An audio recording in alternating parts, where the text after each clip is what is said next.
As usual, we are all gathered here today to listen to another exposition of the Lord Buddha's teaching. Extremely fortunate we are to be in receipt of this Dhamma, the path to our deliverance, to have been able to embrace the truth that has been expounded by the most noble one, the perfectly enlightened one, the magnificent one, the graceful one, the unvanquished one, the undefeated one. It is of no other I speak of than the Gautama Supreme Buddha. Let us remind ourselves how fortunate we are to consider him our master and to be his faithful disciples. Bearing this in mind, let us take a moment to pledge our allegiance to the Lord Buddha. And this pledge of allegiance is to signify our undertaking of his instruction, the path that he has laid down before us having understood that there is no other path that leads to our salvation, and having embarked on this path, to keep on it, to strive, to work on it until the day that we have achieved the perfect enlightenment which he wished upon all of us. So let us all be upstanding to recite the Dhirasa Vigata Mohasa stanzas, following which we will observe the precepts, having taken refuge in the Noble Triple Gem, and continue with today's proceedings.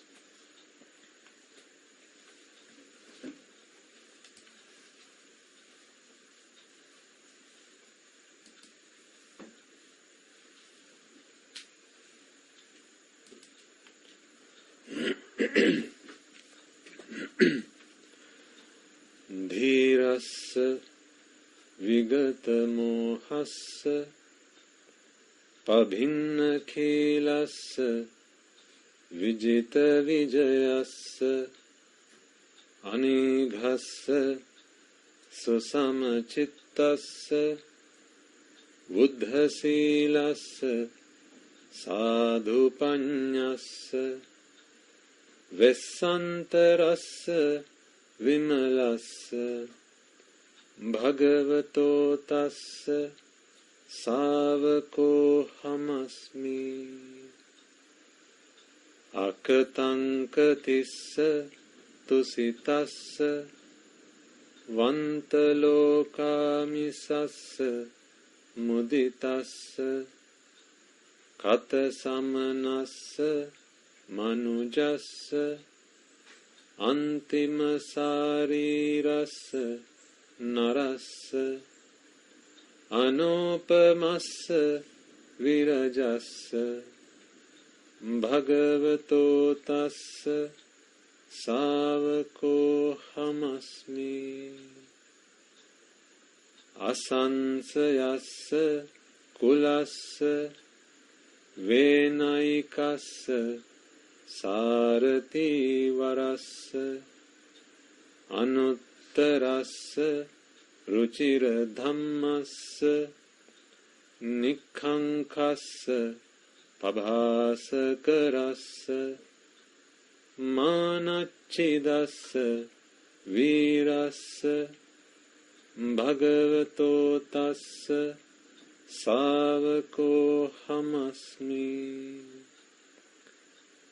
Nisabhassa Appamiyassa Gambhirassa Monapatassa Kemankarassa Vedassa Dhammattassa Sangutattassa Sangatigassa Muttassa Bhagavato tassa Savako hamasmi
the course of this sermon,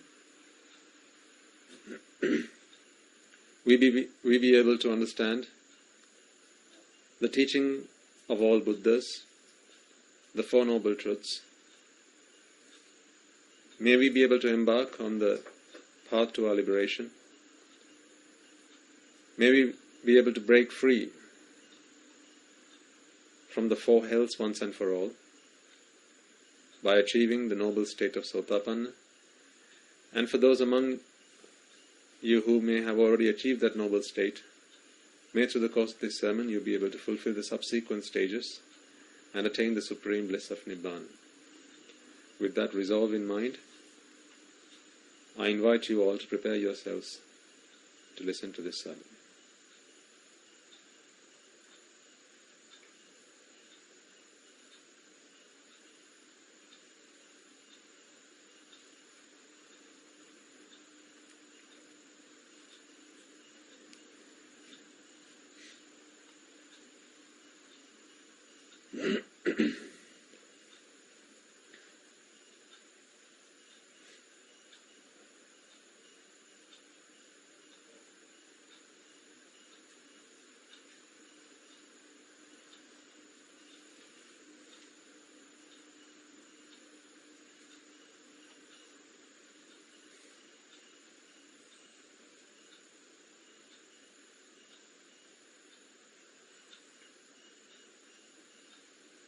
Okay.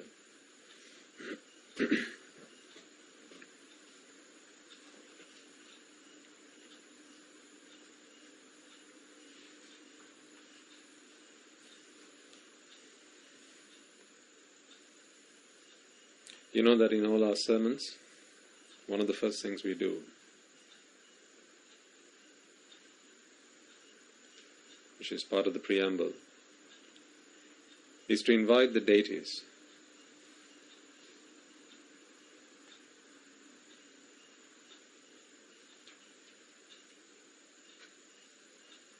as well as other sentient beings who may be invisible to the naked eye, but we know from our understanding of the Dhamma still do exist.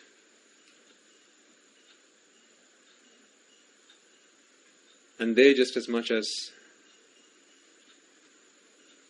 all of us, you, are beings who are looking for a chance to break free.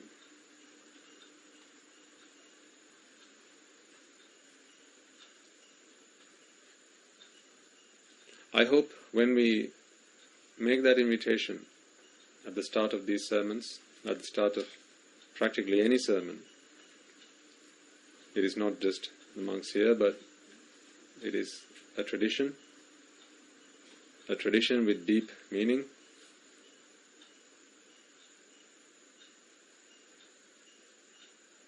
and with a great significance. I hope that when you all join in on a sermon, you also take a moment to make that invitation.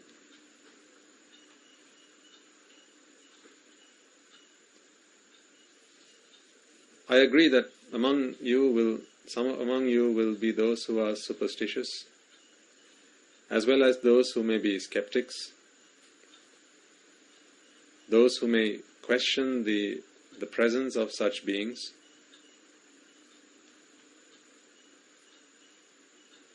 How can you say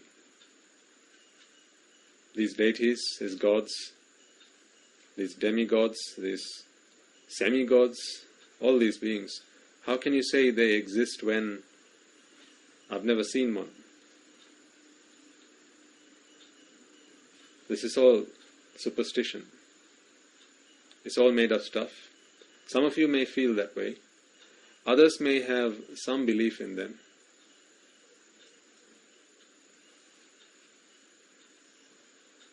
And more others who, as they progress on the Dhamma and realize the workings of the mind, realize in more depth and more breadth the workings of the Dhamma, the dependent origination process, how the whole system hangs together,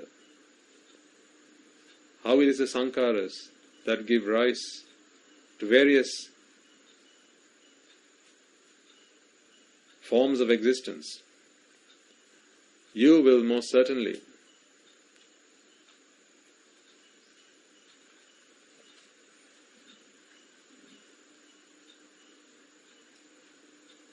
realize with conviction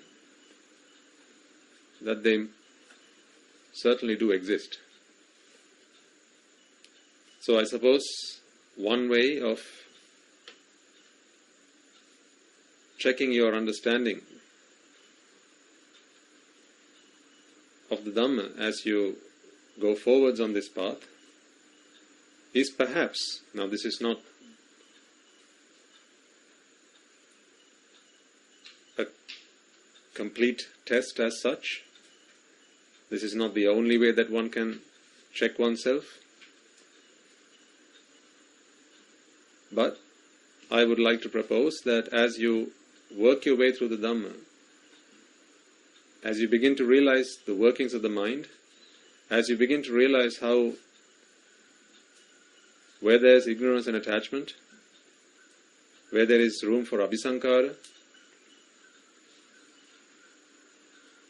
how the forms that come into existence take the shape of those abhisankaras, the more you begin to realize this, the more you will begin to accept the possible existence of such beings.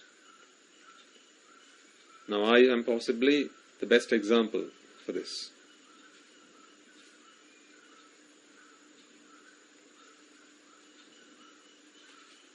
I am one of the biggest skeptics I've ever known.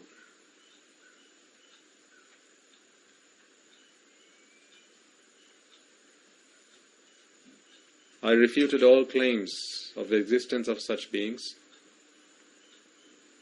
in my early years, as I had taken refuge in science and technology,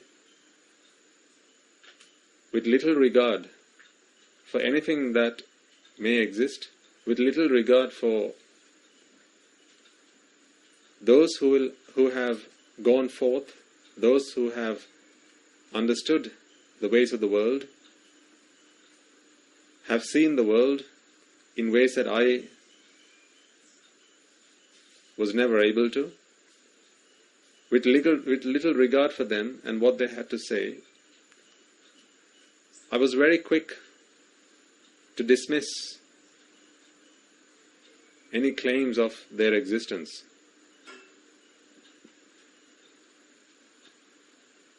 Because back then I thought I knew it all, and back then I thought those who speak of the existence of such beings are those who are ignorant, are the fools. Why would you say something exists when you can't see it with your own two eyes? As I have progressed on the Dhamma, on the path of the Dhamma, and have begun to understand how all this fits together, how, for instance, there isn't even a personal identity here within this mind and body, and simply a process that keeps running endlessly, with a flow in the process that keeps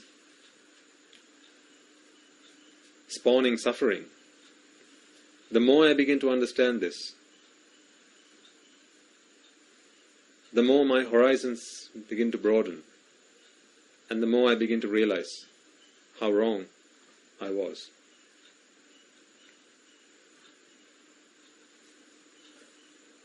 So as I suggested, one of the ways you can check yourself, one of the ways you can check yourself and your understanding of the Dhamma is how willing you are to accept that there are such beings that don't meet the eye. There are beings out there who are not all flesh and blood, who you may not be able to see, in the various realms of existence.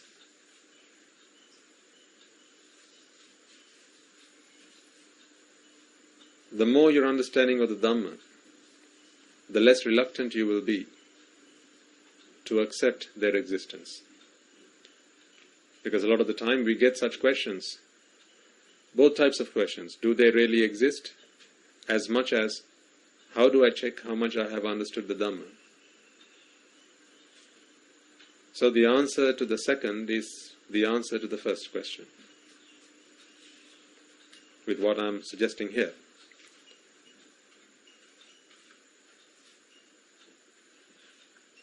Now don't take this as the one and only way of checking your understanding. It is certainly not. Your experience of how less you suffer compared to how much you used to should always be your acid test of how much and how well you are progressing on the Dhamma. But what I'm suggesting and what I'm offering to you is another check that you can do, a supplementary check if you like. This is not the be-all and end-all of it, but this is a supplementary check. This will complement.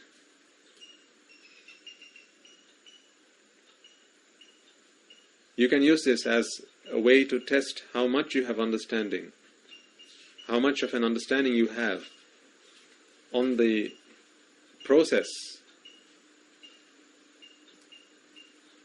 on the master process that beautifully executes existence.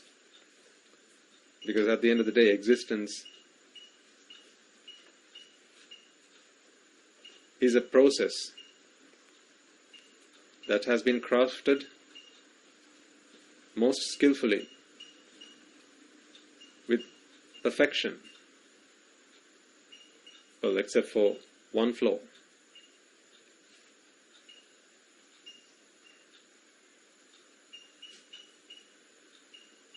Perhaps you are wondering what that flaw might be. I will explain to you today.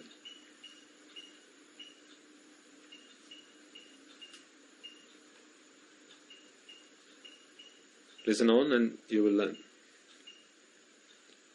But what I'm saying is, as we make a start to our conversation, ask yourself how willing you may be to accept the existence. Even if you don't accept, at least to not reject the idea entirely that such beings may exist. I can say this for myself because I, for one, was someone who categorically rejected. No ifs, no buts. It is not possible that they exist. Was my stance a while ago. A long while ago now. But I certainly was in that camp. I completely rejected the idea.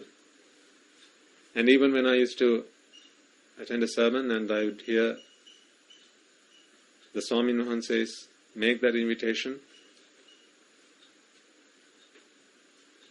I would sometimes jest about it. And I'd think to myself, why are they wasting their time? Why are they wasting my time? What a worthless, useless thing to be doing. Every day they invite them, but no one comes. So what's the point? Besides, you keep inviting and no one's coming, so why bother?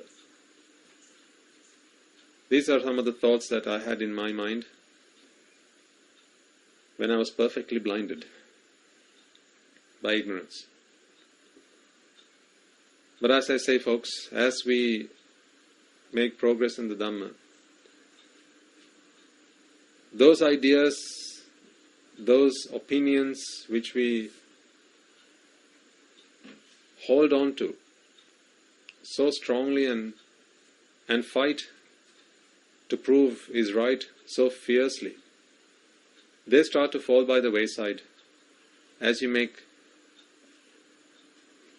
begin to realize what a fool you have been, how ignorant you have been. So that's one way to check.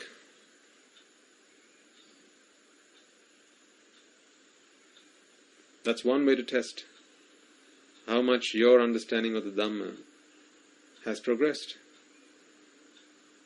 Because the more you are steadfast on the idea that what exists can only be that which can be observed through the five senses and nothing else can exist,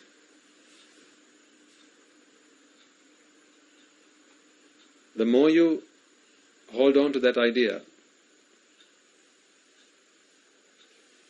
the less you have understood the Dhamma, the workings of the Dhamma. I can't think of an Arahant who completely rejects the idea of the existence of Devas. In fact, leave alone an Arahant, I can't think of a Sotapanna who completely and entirely rejects the idea of Devas, Brahmas, demons, spirits, and the like.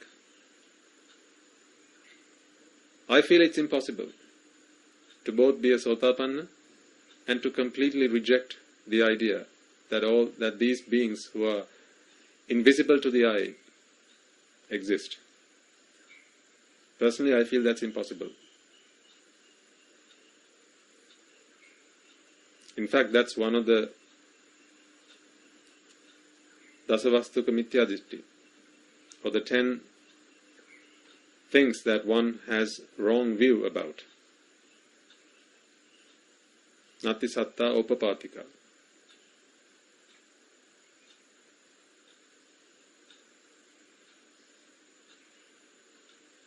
Beings who arise spontaneously do not exist. That is one of the ideas, wrong ideas, that are shed by one who moves forward from worldly wrong view, or from worldly wrong view to worldly right view, which is Laukika Mityaditti to Laukika Sammaditti. And that is, it is upon that point they move from Laukika Sammaditti to Lokottara Sammaditti. So that's what I say, I find it just doesn't make sense how someone can understand that the whole thing hangs together through a process of dependent origination. Ignorance and attachment are the roots of all forms of existence, and all things created take the shape of abhisankara. How someone can accept that and not accept, or rather completely reject, the existence of devas and brahmas and spirits and demons, the two things cannot happen together. They are mutually exclusive. So if you accept one, then you have to accept the other. If you accept that dependent origination explains the workings of the world, it explains the way things work and operate, it explains how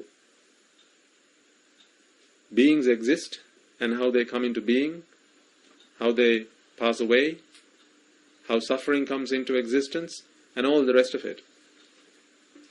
One who accepts that, one who acknowledges that, how they can completely reject the idea or the existence of spontaneous beings, I struggle to understand that. As far as I'm concerned, I don't think that can be the case. So that is why I'd like to propose to you that if your mentality is one which entirely rejects the idea of devas, pretas, and other beings in the four great hells. Of course, you'll accept the animal world because that is observable to the five senses. But beings in the other four worlds of the four great hells, or the other three worlds of the four great hells, if you are someone who completely rejects the idea, I'd say take some more time to study the Dhamma, understand it, before you self-proclaim to be a Sotapanna. As far as I'm concerned, the two can't coexist. You can't reject the idea of the spontaneous beings and claim to be a Sotapanna.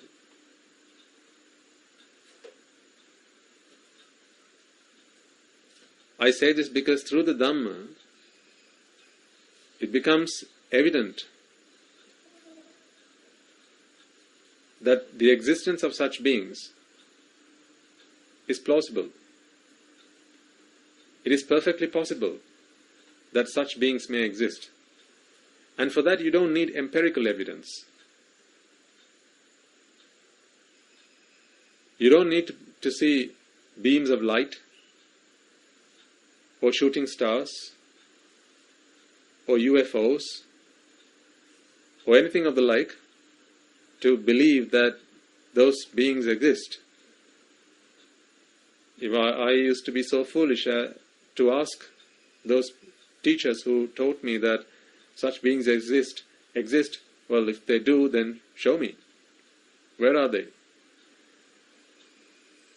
I used to be so foolish to ask that question, and the truth of the matter is, when I did ask that question once or twice, the answer I got back is, one day you shall realize. And how true they were. They didn't say, one day you shall see. They said, one day you shall realize.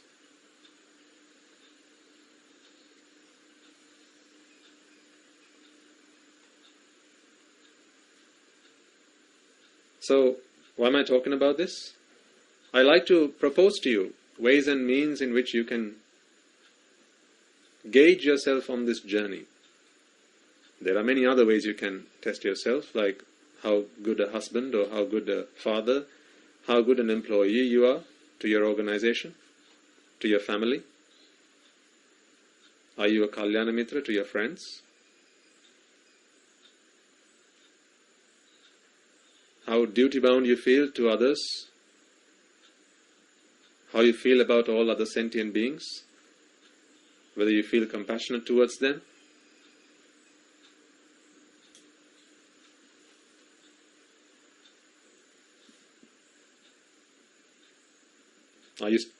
Have you started to shed the Vasala Gati? These are, of course, ways that you can test yourself, and we have spoken this on many an occasion. In fact, those are the ways we always ask you to check yourself. Now, I have always reserved myself from talking about this topic, particularly in our English sermons, because I have always felt that a primarily English-speaking audience who may be influenced by Western thinking, the likes of myself included, and if you are anything like me, will at first completely reject the existence of anything that doesn't meet the eye. That's just the way we are. We then begin to listen to the Dhamma.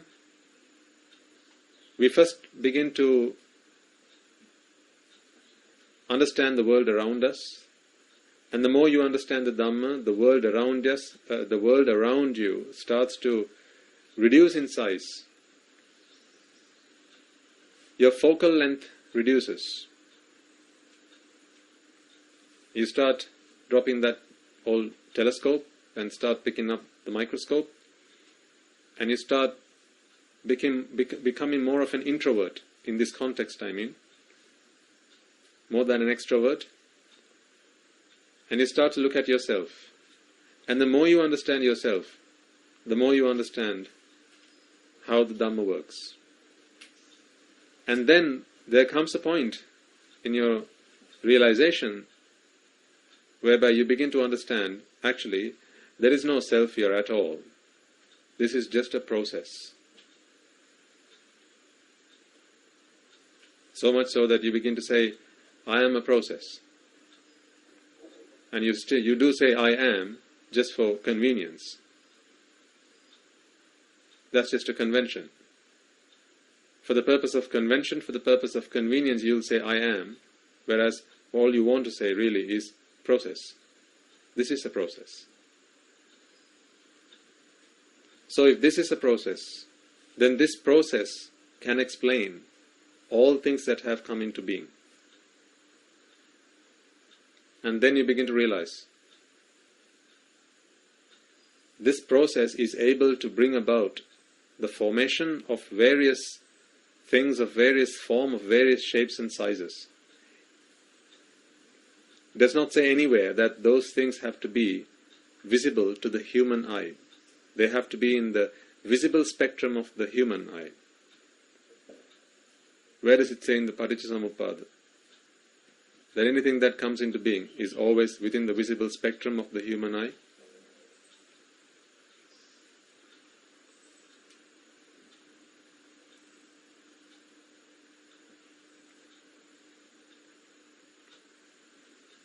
Some of you will understand what it is I'm saying.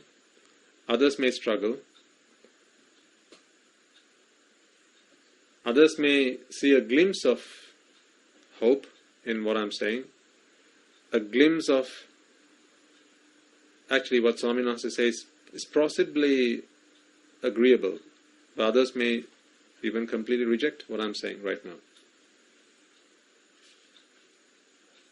And for those of you, what I have to say is, wait, and one day you shall realize.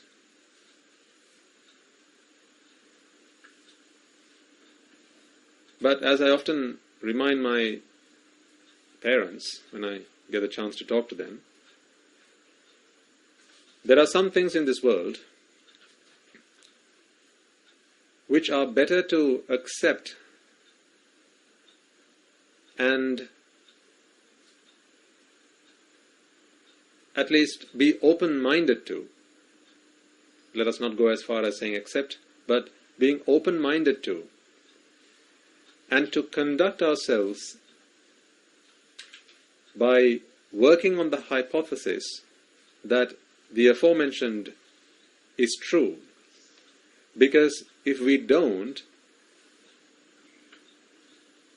then the cost of neglecting it and completely rejecting it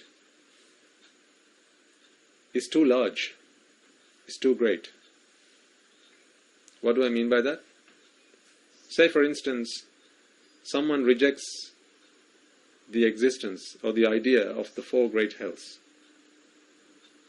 and therefore their actions are not disciplined, and they believe that I can conduct myself in any way. Why do I care if my words hurt someone? If my actions cause pain to others? Why do I care? Because this is going to be it. I'm a materialist. When this body dies, that's me, I'm dead. And it cannot be that the hells exist. Now, that's all good and well, but the problem is, what if it does? The problem is, if it does, and you reject the idea, then you've got a lot to lose. Whereas on the other hand, if you don't reject it, and the hells don't exist, but because your belief is that they do exist, you are careful in your actions, in your words, in your thoughts, and you work to rid yourself of the defilements. Now, what harm has been done? What have you lost?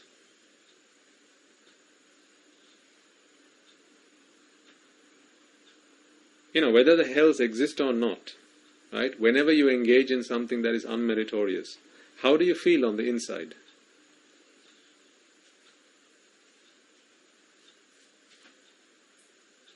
Does anger and hatred burn you only because the Buddha said so? Had he forgotten to mention that, he wouldn't have been so torturous on the inside when you get angry? Have you ever looked at yourself in the mirror when you're angry?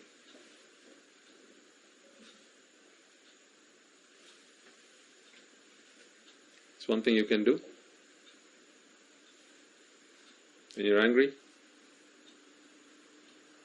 if you can come to your senses, try taking a walk in front of the mirror and have a look in there. See what you look like. What you see in the mirror. The mirror on the wall will say a lot about you. Mirror on the wall, who's the angriest of them all?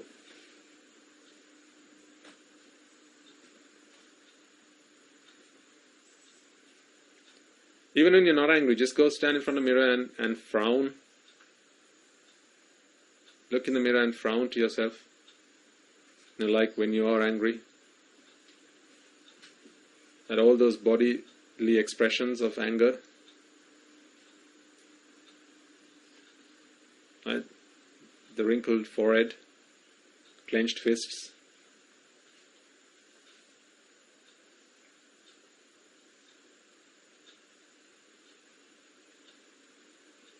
Look at yourself in the mirror. Do you like what you see? Is that one of your best looks? So if that's what's happening on the outside when you're angry, imagine what's happening on the inside.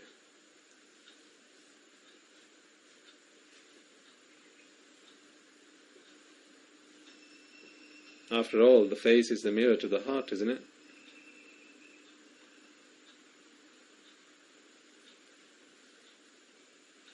If the thoughts that pass through your mind can do that to your physical appearance, imagine what it does to itself on the inside.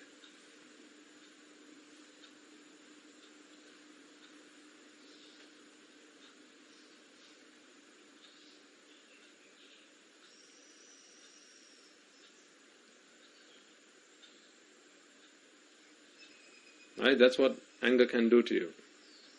That's what anger does to you. So, do you necessarily need to believe in the after effects of anger? In the fact that that can lead to birth in the hells? You've got the results then and there. You can see what it does to you then and there. It burns you on the inside.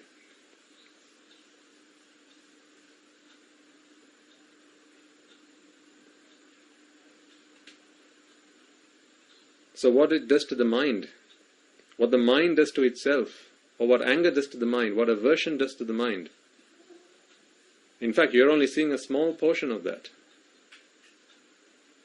when you look at yourself in the mirror. So coming back to what we were talking about,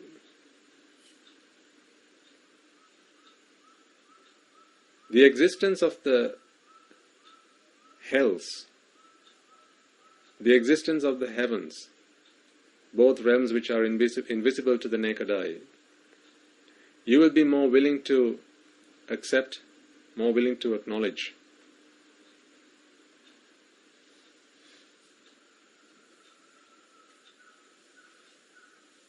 The more you understand the Dhamma. I can only see it working that way.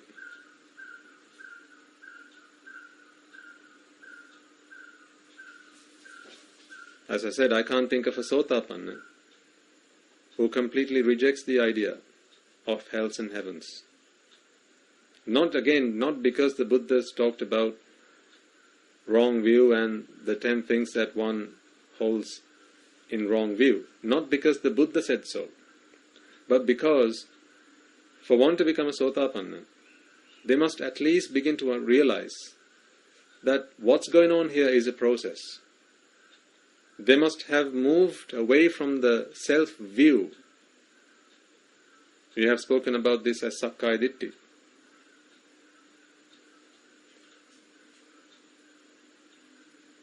That what's in operation here is a process rather than a self.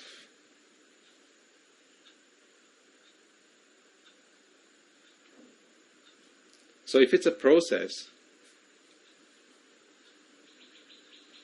and ignorance and attachment,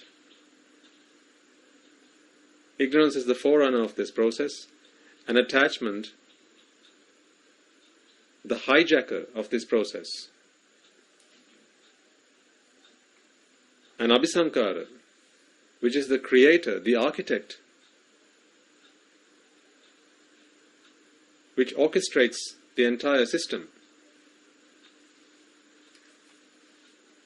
Then the arising of beings which are invisible to the naked eye is entirely possible.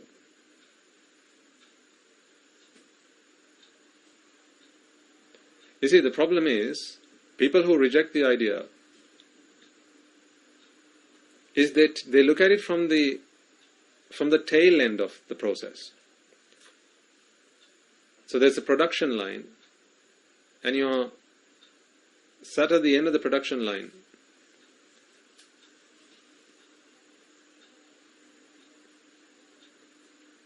And you're looking at the goods, the products that come out at the end of the production line, with no knowledge, with no insight as to how the thing works on the inside, because it's all covered up. All you see are the end products. If that is all that is visible to you, then really the only things you'll see are the goods that come to you on the conveyor belt. But there will be those, along the length of the conveyor belt, there will be those products which will be rerouted to other areas, and that you don't see because you're at one end of the production line. Whereas if you trace your steps back along the production line,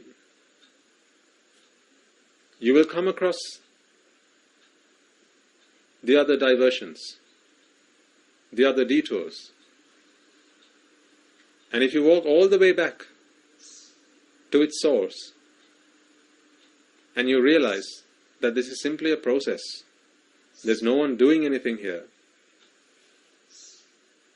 There are some raw materials going in, and some products coming from the outside, coming out on the outside. And you look at the process right from the start of it, right from where the whole thing begins. Then you begin to realize anything is possible.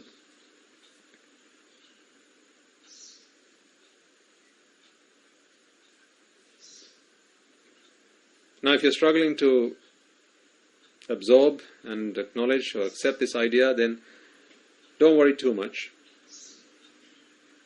I have always tried to focus our sermons on that which you can accept through logic and reasoning,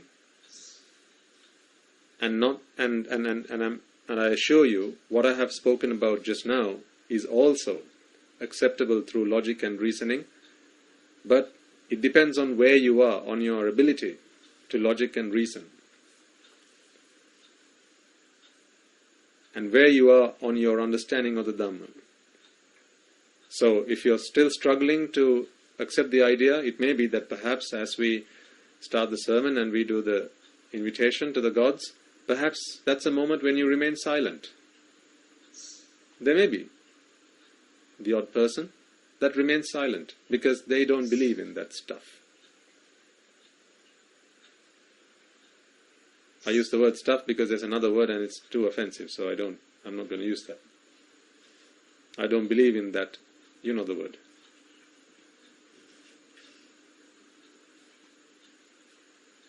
So if you rank among them, I'm saying it's okay. It's okay. Wait, and you shall realize. One day you shall realize. You don't need to go and do any other experiments. Some people do a lot of work. They really do struggle and try really hard to go and see gods, and they go into the devalas and all sorts of places, and they work on black magic and various other Ouija boards and various other things people do to look at spirits and gods and demons and to communicate with them. All I'm saying is, wait and you will realize. You don't need to try and struggle so hard. One day when you begin to understand the workings of the Dhamma, as I'm trying to explain to you here, you'll begin to realize that anything is possible. In fact, you'll begin to realize that all sorts of new species can be born in future. Because if it is the abhisankara that gives form, that gives birth to various forms, then all sorts of new species can be born in future. It is said that a very small number of species have yet been found by scientists. One reason that I feel this is true is that all sorts of species continue to come into existence. New species continue to come into existence. Now, this is only my take on this, so don't ask where in the Tripitaka this is said. This is my take on it. Because of sankharas, all sorts of new beings, new species come into existence. So therefore, no matter how much you discover a new species, more species continue to come into existence. More species continue to be born. And scientists will say that some species have become extinct.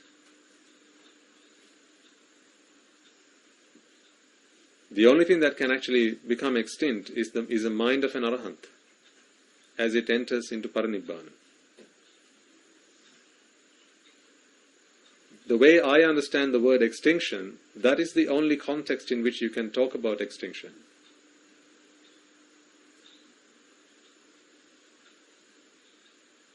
As the causes for anything to come into being have ceased to exist, from that point forward, nothing can exist. And hence existence, or rather extinction. So, the way I understand it, the way I read it, the way it's become, I like to say, obvious to me, is extinction can only be talked about in the context of the mind of an arahant. This side of the fence, those beings that scientists are really having a tough time, and environmentalists who try to preserve those beings going into extinction, if they were to talk to me, a simple answer I have to say to them is, don't worry, they'll come back again.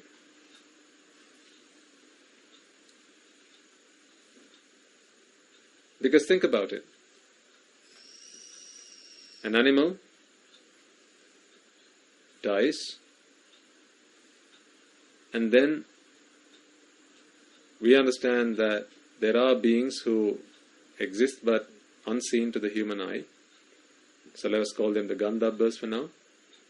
Any beings with flesh and bones, a body with flesh and bones and blood, will take the shape of a Gandhabha. How can they go into extinction unless an animal has somehow become an arahant?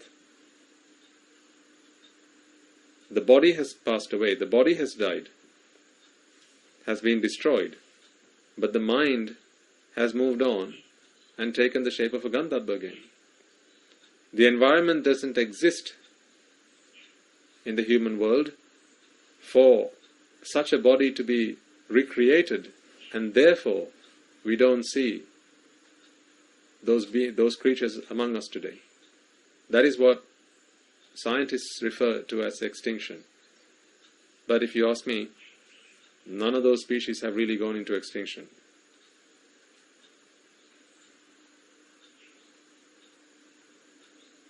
How can you say, Swami Nuhansa?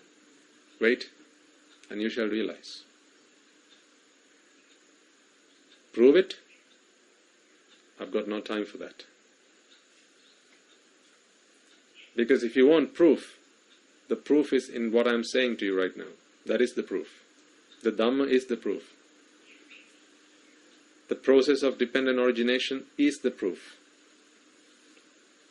The only way to extinction is to uproot all causes for existence. To rid all causes for existence, and now you can talk about extinction.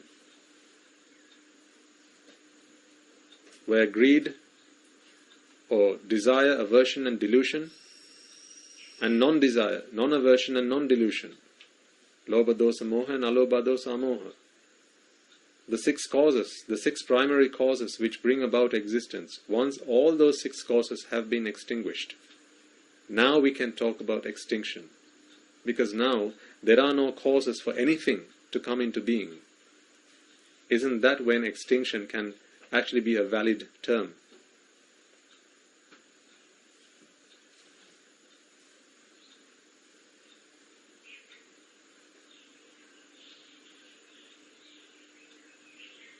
I read somewhere the other day, if I remember it right, as many as 2 or so species become extinct every single day.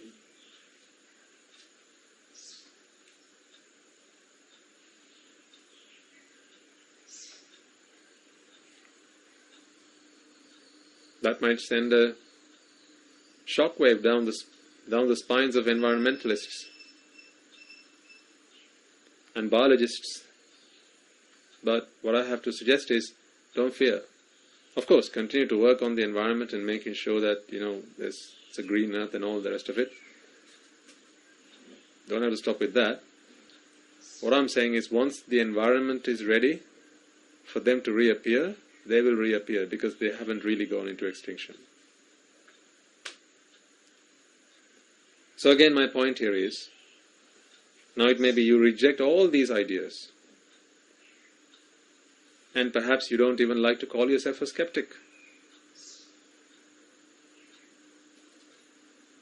Wait and you shall realize.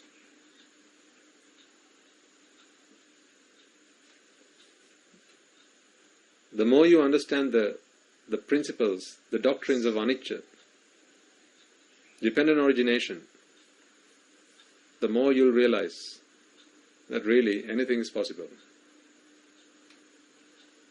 Because there's no doer, so there's no one to control the process. There's no one to rectify any flaws in the process. There's no one to pull the handbrake on the process. Oh no, not that way, the other way. There's no one to do that. There is no overseer of the process. It's just a process.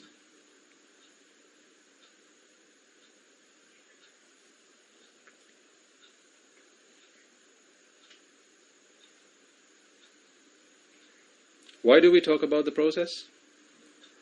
My intention of talking about the process is not to somehow convince you that gods and pretas and those beings who are invisible to the naked eye actually do exist. That is not my intention, that is not my purpose.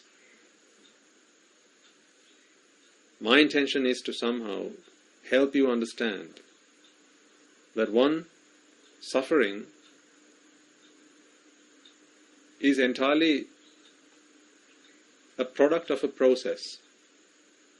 You'll remember when I first introduced the idea of dependent origination, I asked you to fill the 2 words dependent origination. I asked you to put some words in between those 2 key words, to sandwich it with suffering.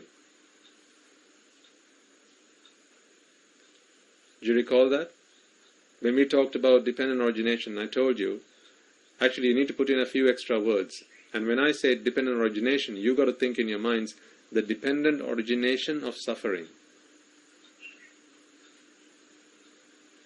We spoke about this a long time ago.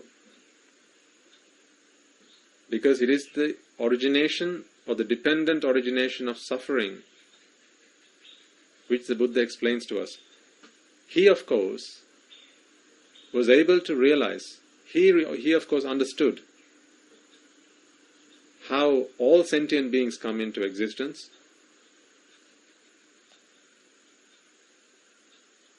because his understanding knows no bounds.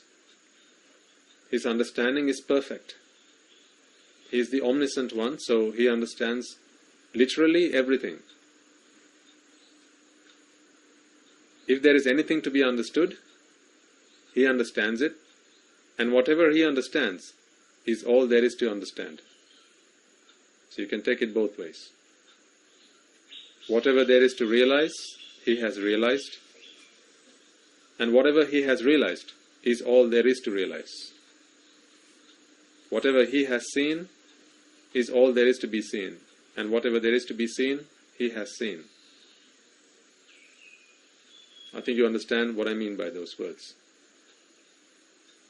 So he's the omniscient one.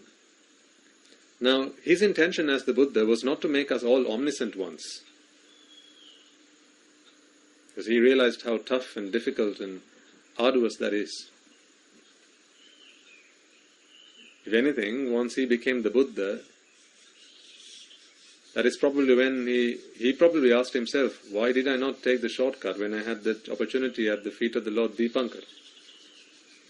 He probably asked himself that question the moment he became the Buddha. Well, perhaps he didn't. How can I comment on that? Perhaps he did, perhaps he didn't. But either way, his intention was not to help us all become Buddhas. If that were the case, he wouldn't have preached the Dhamma. His intention was for us to free ourselves, was to help us free ourselves, help us liberate ourselves. And for that, all we need to use the dependent origination system, the process, is to understand how suffering comes into being. That is why whenever we talk about dependent origination, perhaps when two Buddhas meet each other and they talk about dependent origination, they speak in terms of the dependent origination of everything. But when you and I get together, we talk about the dependent origination of suffering, which is just one of the things from that pool of everything. We don't need the rest, because we have a bigger problem on our hands.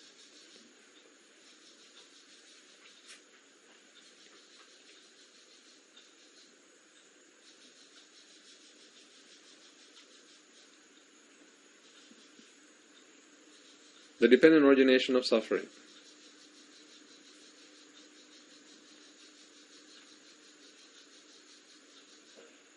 This doctrine was put forward by the Buddha for the benefit of sentient beings like you and I, to understand that we ourselves are responsible on our own for the coming into being of suffering.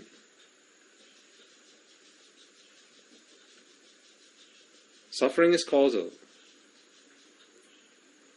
The causation of suffering, the mind has to be responsible for, and no one else.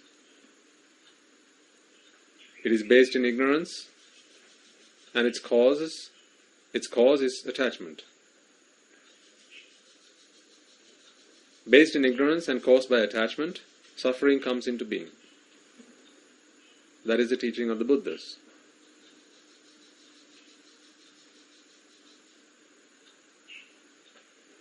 And it is to understand that we must strive. Now, I mentioned right at the start of the sermon that this is a perfect system except for one flaw. So whoever the system architect was,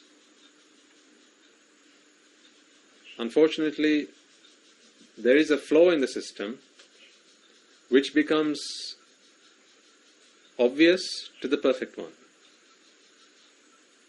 And the moment that becomes obvious to you, to oneself, then you become the perfect one. Particularly if it's without help and assistance from others. But the moment the flow becomes obvious to you, and then you escape, then you become an enlightened one. In fact, you have heard the word enlightenment even before you came across the Dhamma. Right? Enlightenment, if you look it up in the dictionary, it will have one of its meanings will have some base in Buddhism. But generally speaking, enlightenment will refer to becoming aware, becoming knowledgeable about something. That is what enlightenment is. As people say, enlighten me on this. That is what they don't mean is, make me an arahant. That's not what they mean when they say that.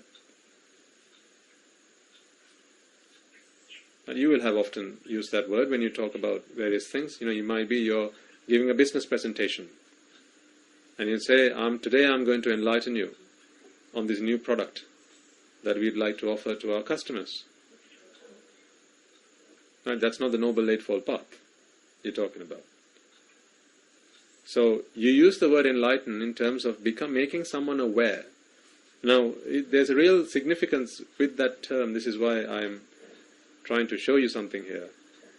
Really, enlightenment is becoming enlightened to the fact, or becoming aware of the fact, that there is a loophole in this almost perfect system. So what is the flow in this system?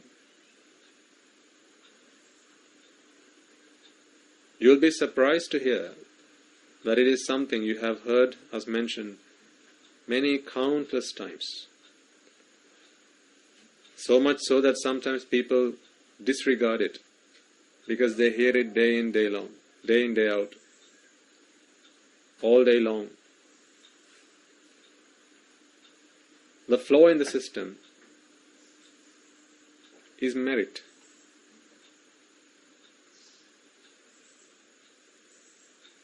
Particularly merit when it moves towards altruism, which is where you think about others before you think about oneself. So that's what is meant by altruism. Others before oneself. That is the flow in the system.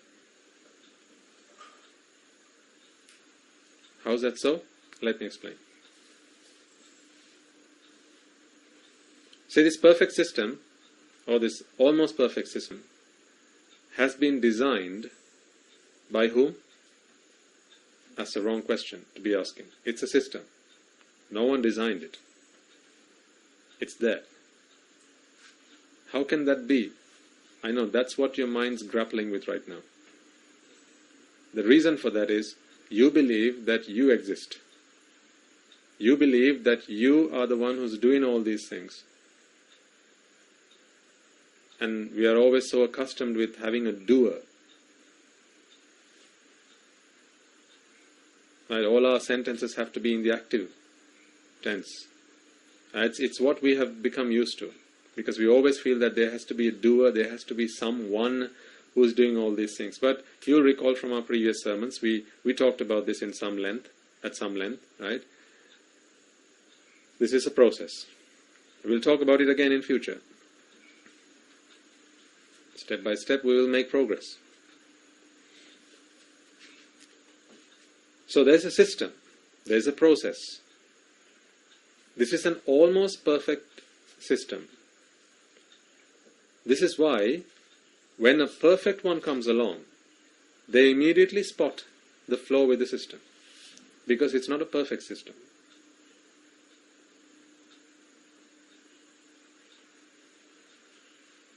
Because if it were a perfect system, then a perfect one wouldn't find a flaw in the system. Would they? If someone's found a flaw in the system, then that cannot be a perfect system. It's like in science, someone proposes a theory and then by experimentation or a hypothesis, and by experimentation you prove the hypothesis, and eventually it becomes a theory. But it only remains a theory until someone comes along and disproves the theory. And to do that, you only need how many examples? How many examples do you need? How many cases do you need to disprove a theory? You only need one. If you find one instance by which you can prove that the theory does not stand the test, then you have disproved the theory. And now you have opened up an avenue for scientists to continue their experimentation and to come up with new theories and new ways of thinking. Right? So that is the way the science world works, and long may it continue to do so. Keeps people in jobs. Good. So, coming back to what point of discussion is, this system of how all things hang together, the system of how the entire universe operates, and by when I say the word universe, all these words have various connotations. Now that is one of the problems I have when I'm doing these sermons. Because when we say universe, the first thing that comes into mind is, so that's the 9 planets and the sun and the solar system and Andromeda and all the other galaxies. That big thing, that universe where we speak in light years. That is not what I mean by universe.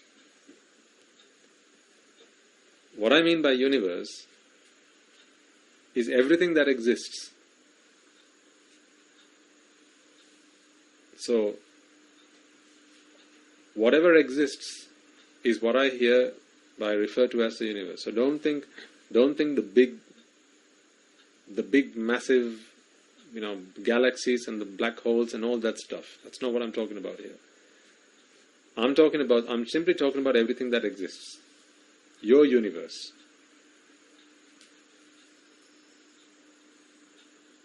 Okay?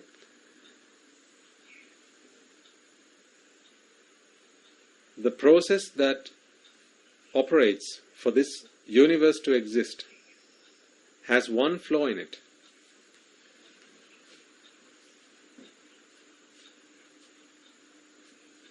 Has one imperfection in it. And that flaw makes this process an imperfect process. So there's one link which is brittle. Tap on it and it breaks. And like a chain which is only as strong as its weakest link, the moment you find this link is the moment you have broken free. Now, of course, to find that weak link, you need someone. Again, by someone, now you've got to take it in the context that someone exists, but someone doesn't really exist. This is a very multi-dimensional conversation. That is the problem. Well, you asked for it, so I'm giving it to you now. You have asked in your questions, Swaminatha, please explain to us the things you're thinking about these days and how you're progressing in the path. So from time to time, I will share some of my thoughts with you. Now, something I feel, which I hope I'm not right in saying this. This sermon you will probably listen to about 10 times over. But perhaps the previous sermons, whereby we talk about respecting your elders, being good husbands and good wives, and being a good student, and being kind and generous to everyone, perhaps that not so many. Not so much. Not so many times. But anyway, for your philosophical musings, as you have asked, I will share some of my thoughts. So, coming back. So you must realize I'm jumping between dimensions here. When I talk about a someone, I'm talking about a someone in a conventional sense. Because I cannot talk about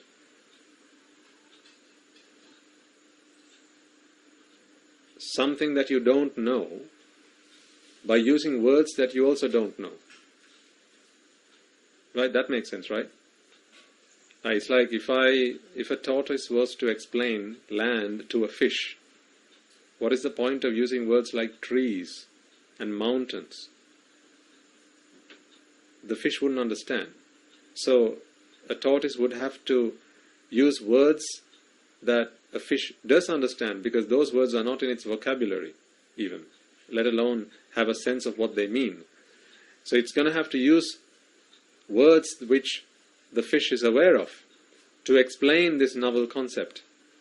And then eventually, step by step, perhaps the fish may one day get a glimpse of the world offshore, or on shore rather, and then begin to realize, now I see.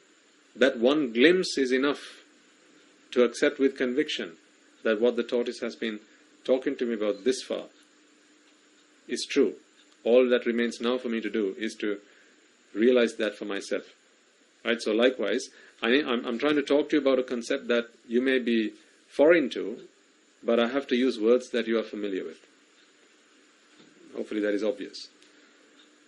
So I'm talking about a system which orchestrates the entire operation of the universe. So this is how everything exists. And for your purpose, how suffering comes into being, it's an almost perfect system. Because it's an almost perfect system, an almost perfect one would not be able to spot the flaw with it. Hence you need the perfect one. So the perfect one is always one better than the system.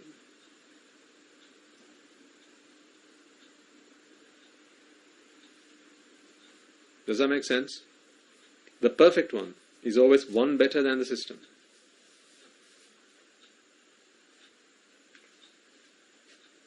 One day I'll explain to you that it is by the system itself that the perfect one is also made.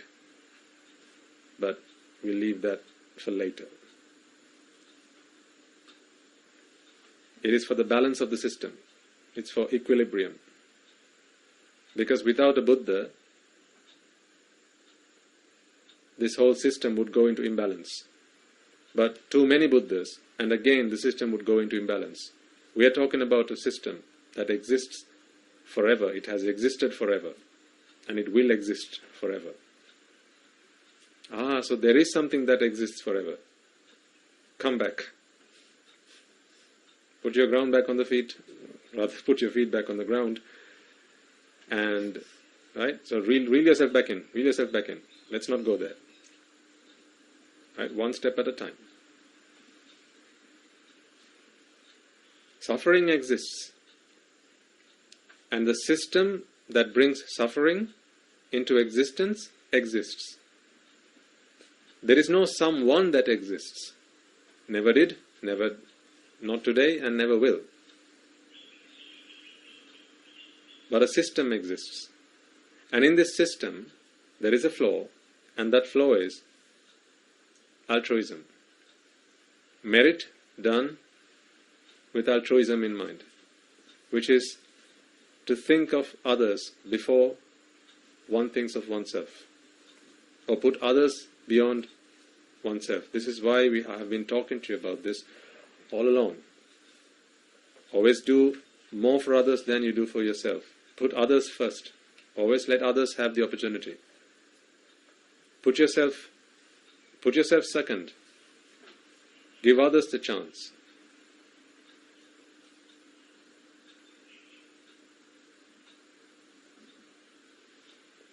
That's an anomaly with the system.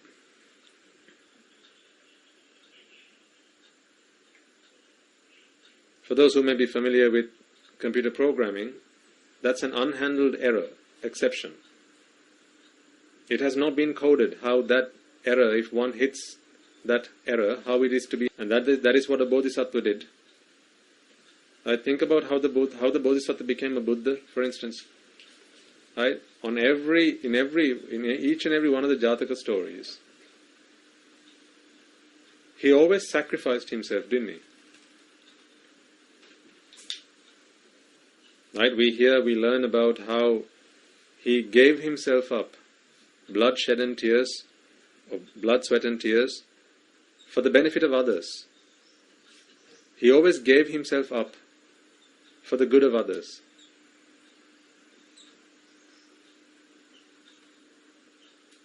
He sacrificed himself. Anything and everything that he had, whenever he realized that someone else needs it more than he does, he always gave up. He gave them up. We remember from the Sasadhataka how it is told that he was born a rabbit, and there was a Sakadeva who took the form of a hermit. And on one occasion they wanted to make an offering. These animals, which included this rabbit who was the Bodhisattva on that occasion. Now I know the skeptics among you are thinking, what is he talking about? A rabbit making a sacrifice. Again, wait and you shall realize. So what did the rabbit do? To make an offering to this hermit, the rabbit jumped into the fire and offered itself. May you use this meat to sate your hunger, even if it means that I have to sacrifice myself. I will give myself up for you. So that's a flaw in the system. The more you execute that code, that line of code, the more you follow that line of thinking, the sooner you find the exit out of this system. Now the opposite is also true. The more you focus your words, thoughts and actions, your conduct around yourself, the more you will remain a lifelong citizen of this system. That is how the system has been designed. That is why ignorance and mainly attachment keeps you bound to the system. Have you watched the movie Hunger Games? I remember it came out a few years before I ordained, so I still remember the story. How some young children, so teenagers, are put into this dome-like structure, and they are, so it's a game, really, so they have to live in this creation. So there's an architect who has built this stage, and they just go on living, and then the architect, along with his people, they control various elements of the environment in which they coexist, and well, the story goes from there.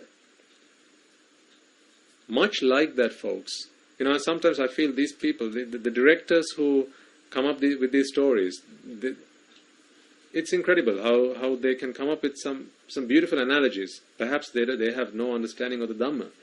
But now that we see things through the Dhamma, there's a story behind all of these things. And many of those films I used to watch have a real resemblance. They can really be used to relate somewhat in the Dhamma. So in that film, you'll recall that was the story. Right? Some children put into, or some young adults put into a dome-like structure, but they don't know that they are in this game until much later on. And there's an architect who controls the whole thing. So much like that, imagine there's a system. This is the game. You recall we mentioned a game long time ago in one of our sermons. If you don't like the game, then I said get the hell out. If you don't like it. Right? So in this game, there is an architect. Now that architect is not a person, but it's the system. So there is no person, there is no creator, but there is a creation. And that creation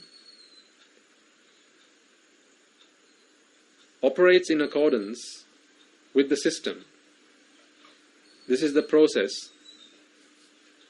which orchestrates the going-ons and the whereabouts, and how all the interplay between each of the actors in this game. And you and I are all actors in this game.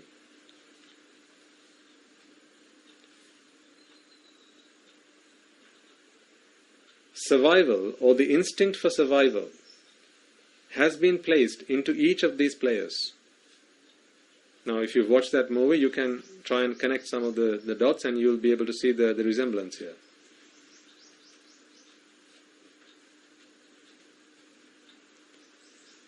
Instinct for survival.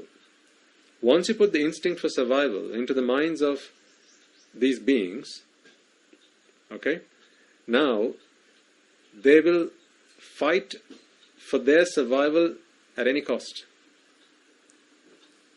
And that instinct for survival is rooted in attachment. Because attachment, after all, is a strong need, a strong force that operates on the inside to protect oneself from everything else. I before everyone else. So that's self before others. Because when there's attachment, there is always a self that comes into creation, comes into being. And when there's a self, now that self requires self-protection. Aren't there a lot of words that have come into use today that start with self? A lot of words we use today, the whole world is centered on self, right? Self-preservation, self-confidence, self-assertion. A lot of self-words. Selfish. All of that is rooted in attachment.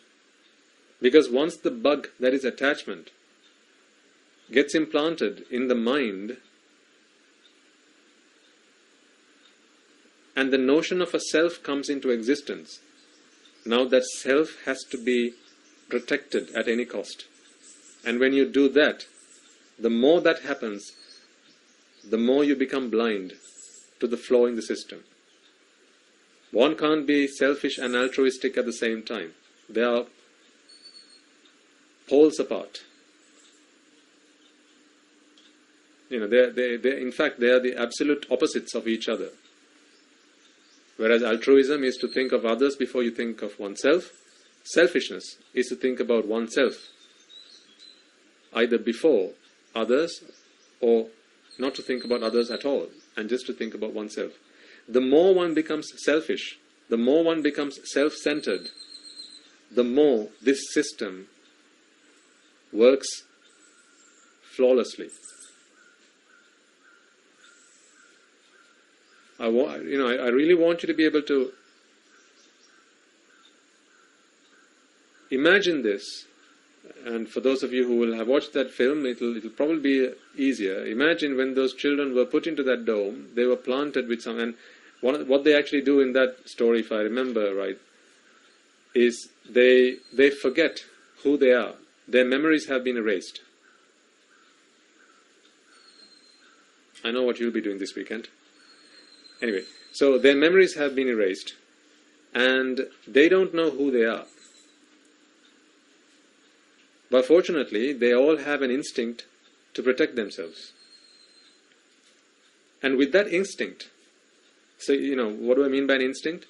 It's that feeling on the inside that I have to protect myself. In fact, it is probably the feeling of a self instinct. It's like a gut feeling that, I am here and I have to protect myself at all costs. From all dangers, from all threats, for my survival. And if there's something to eat, then I have to make sure that I have my portion. Seriously, why am I relating this story? Because I want you to think about how you conducted yourself back then, and how, if you have been taken on our advice and guidance, how perhaps you have now changed. So the more you change, folks, the more you move towards the loophole in the system. The more you move towards the anomaly in the system, and then one day you're going to hit the anomaly. One day you're going to discover that. And the moment you discover that, then from then on, your route is in the direction of the exit. So, again, going back to the story, those children, their memories have been erased, but they have an instinct for self-defense. See, another self word. All centered around this feeling that I exist, and for my existence, for my survival, I have to do all these things. They even talk about self-delusion. Isn't self the delusion? That's a really funny word, isn't it? Self-delusion? Or rather self-deception? It's a funny word because deception, or rather self, is the deception. So that's deception. I don't know why people talk about self-deception. See, this is the problem with this multi-dimensional world that we live in. People talk in 2 dimensions.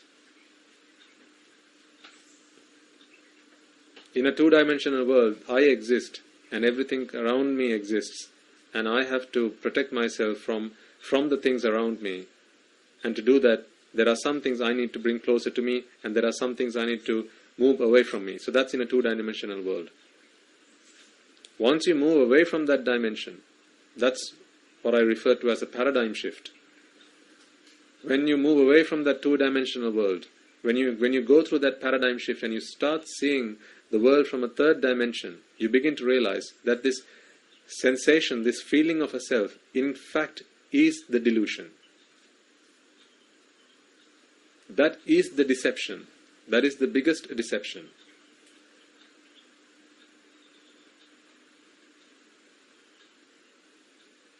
One who is deceived says, I don't like to be deceived. Can you see the irony in that?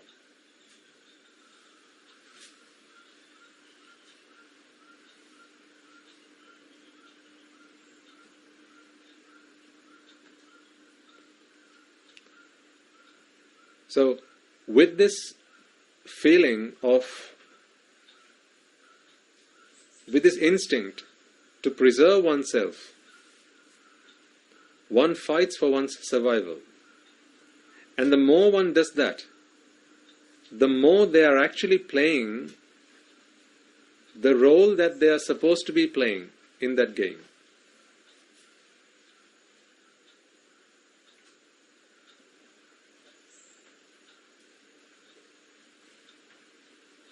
Now, I have a very faint memory of the movie, but perhaps some of you will have a more vivid memory of it. If I remember right, in that story, there's a girl who actually wants to save her and everyone else from this deception. So she's not only concerned about her safety and well-being, but also that of others. She, of course, must care about herself because she's also in the system, because unless you help someone else out, but at the same time, again, if I remember right, she becomes the biggest headache for the architect.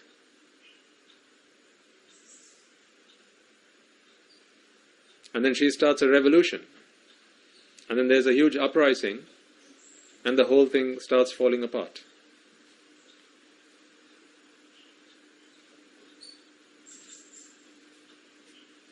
I have a very vague memory of how I think she shoots an arrow up into the sky and it hits one of the cells in the dome. And all of a sudden she realizes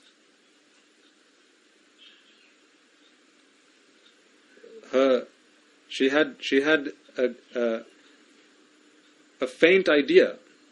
She had a guess. And that she went on a hunch, and that was confirmed. When the arrow hit what she thought she was shooting at the sky, but in fact it went and hit one of the cells of the dome, and then the light went off.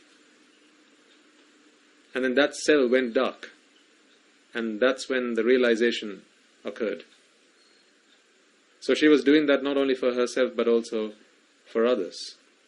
See, that is the flaw in the system. The moment you put others before yourself, the moment you start thinking about others and the good of others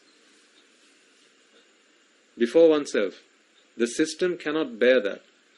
Because the system is not designed to sustain that sort of behavior. As far as the system is concerned, that's bad behavior.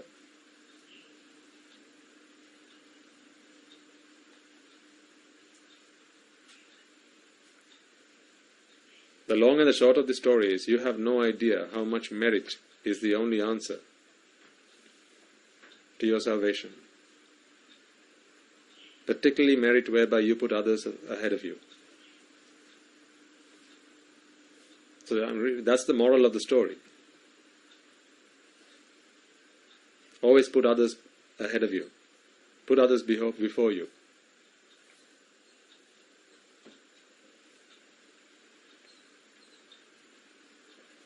A bit of self-sacrifice goes a long way.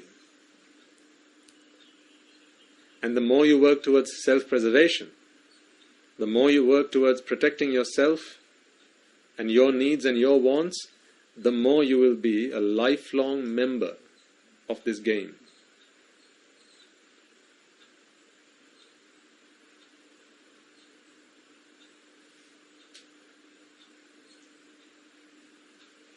And then freedom is only a fantasy.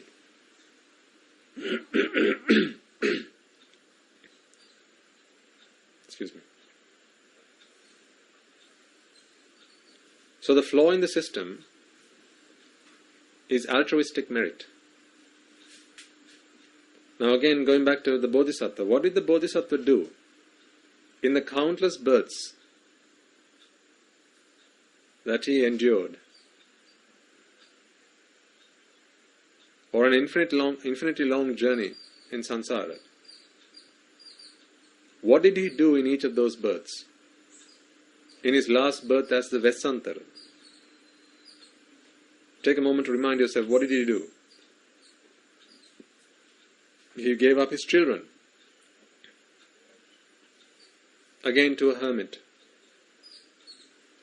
He put others ahead of himself. Ultimately, he gave up his spouse. He gave up everything. He was a king. He gave up his kingdom. He gave up all his belongings. On all these occasions, we see how the Bodhisattva put others ahead of himself.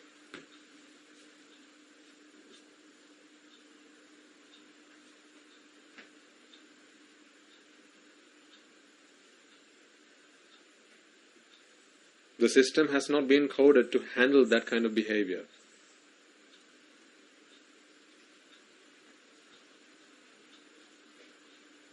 That is an unhandled exception. That throws a fatal error.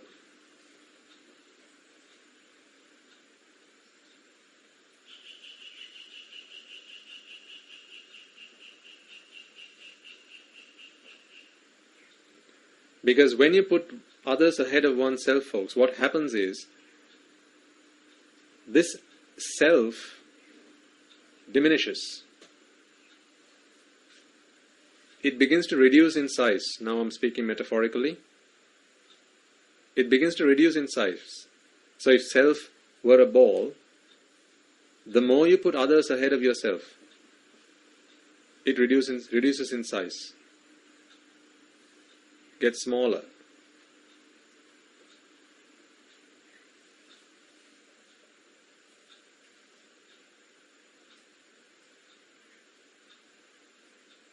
At first it's difficult, because you have to fight the urge.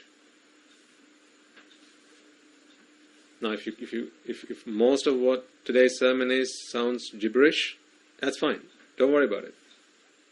Take away the moral of the story. There's always a takeaway for you. It's fine if you don't understand the inner workings of all this. Just because you don't understand how all the capacitors and the transistors and the resistors work inside the television doesn't mean you don't take one home and plug it in and start watching TV. Right? So all you want is the end product. So I'm talking to you about the inner workings of it because you asked. I know you'll never ask again.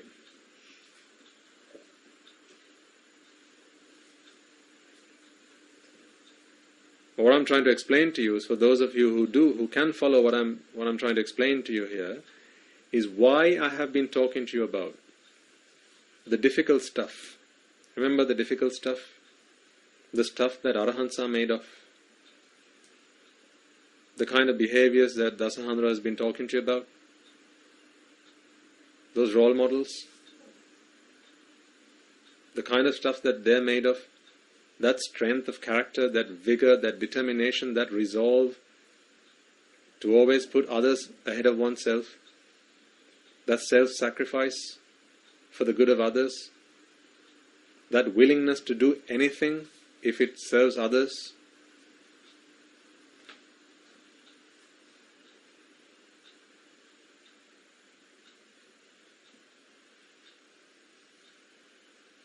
Remember the time once when the Bodhisattva was ever so hungry, and he finally managed to find something to eat.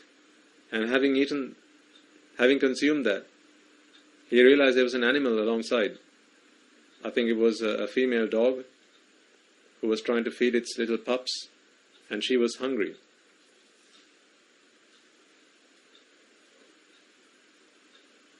So she couldn't feed her little pups. And what did the Bodhisattva do? Induced vomit. So he went hungry and offered that as food to the poor animal. Again, what did he do on that occasion? Others before oneself. I find I can be hungry, but I can't stand you being hungry. What a beautiful way to live.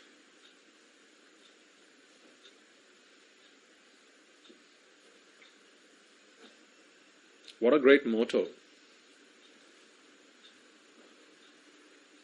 to shape one's life around, others before self. As I'm saying, folks, you don't need to understand the inner workings of this. The only reason I'm explaining this to you is because you're curious.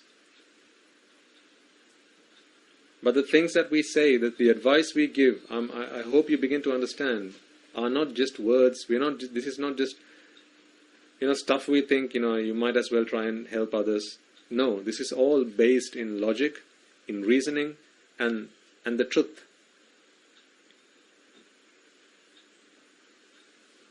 Have that as your life's motto, others before self. Make your purpose of existence the benefit of others. I exist to serve others.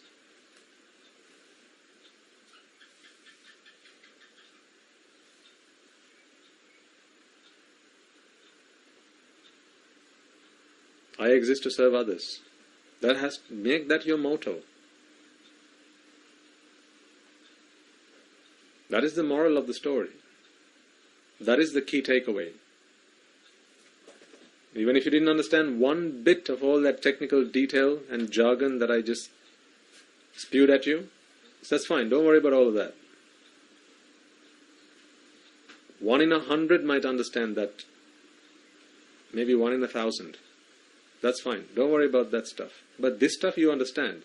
The problem is where most people, when we give this advice, They want to know why. But why do I have to be like that? And then we explain. And then they don't understand it. And then they tell themselves, I don't understand it, so why should I be like that? As I said, this is what I have been trying to explain to my parents for some time now. I give them advice all the time. Engage in as many merits as you possibly can, in as much merits as you can. Light the lamp, do the Buddha Puja, help people out, do as much good as you can, particularly putting yourself second. Put the donkey last and put everyone else ahead of you. And sometimes they ask me why. Why does that work? How does that work? For bad or good, unfortunately my father's a scientist. That's his problem.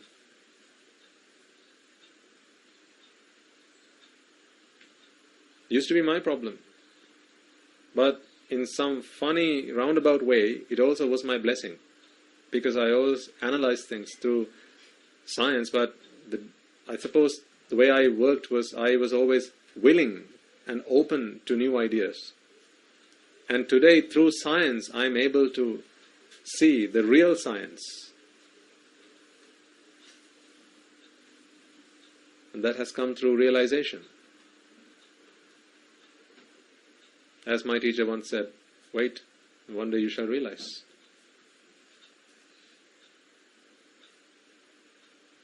So true, those words.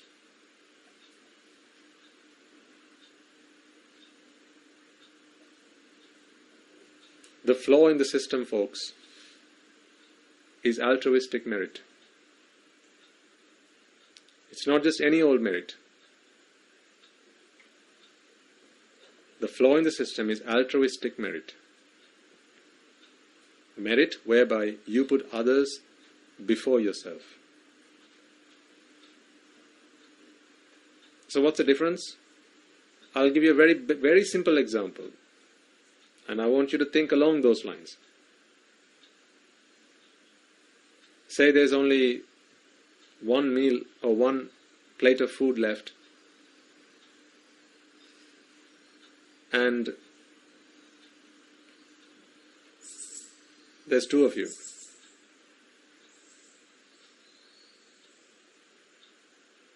Merit may be to go half and half. I'll take half, here's the other half, you can have the other half. That's merit. Yes, that is merit. That merit is programmed into the system. That merit keeps you in the system. That merit gives you birth as in the Sugati worlds, as a human, as a deva. But what is altruistic merit? You offer the entire plate to the other person. Here you go. And when you do that, you don't say, I'm hungry, but here you go. That's not altruistic merit. That's probably worse than merit.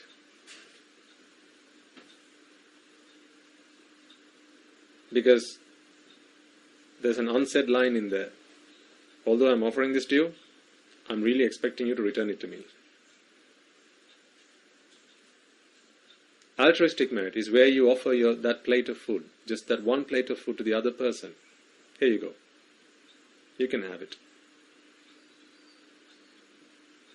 If they offer half to you, that's fine. Take it. You don't have to say, no, I'm doing altruistic merits now, no. You have to take this all. I'm going to go hungry. That's not what I mean here. Of course, this always has to be practical.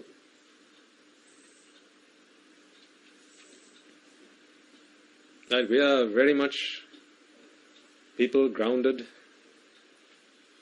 on planet Earth, right? So we always look for answers very practically, very practical answers, very pragmatic answers.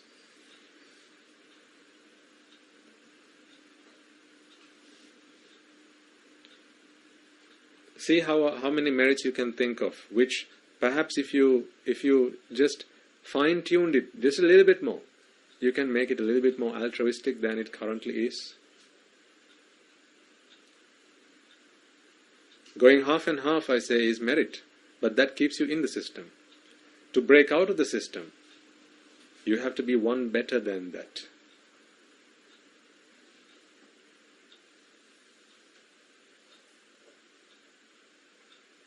See, that's the secret no one tells you.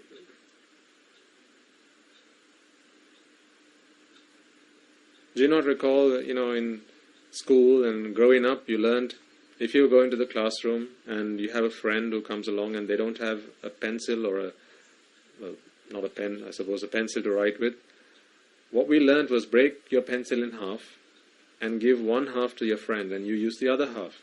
That is merit. Of course that's merit. Is it bad? No.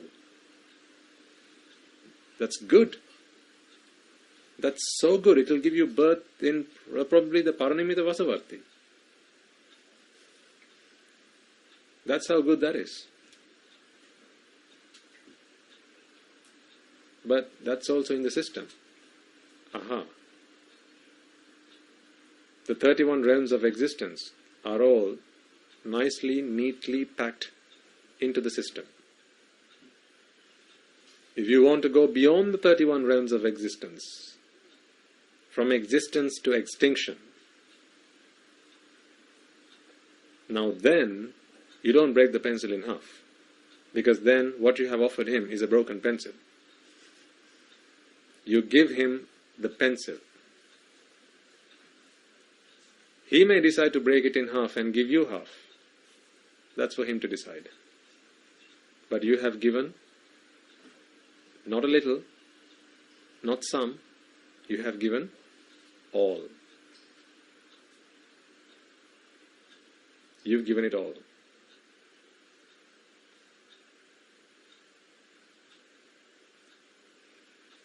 The moment you do that, that line of code hits an exception. That path of execution hits an error. The system is not designed to handle that kind of behavior. Because you can't do that if what you're thinking about is the self. And self is a key component. Attachment is a key component for the existence and the survival of this system. This system is anchored on attachment and the self that is born out of it. When you're being selfless, the system can't bear that.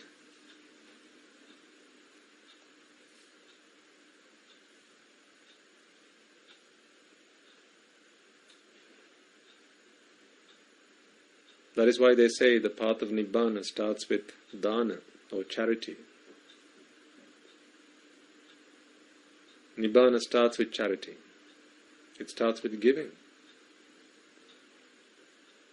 Because when you give, what you give is a part of yourself. When you give, the whole system begins to shatter. The self, existence of the self, and altruistic giving cannot both exist at the same time. It's like 1 and 0 can't exist at the same time. It's got to be 1 or 0. So the more you give altruistically, the less of yourself you keep.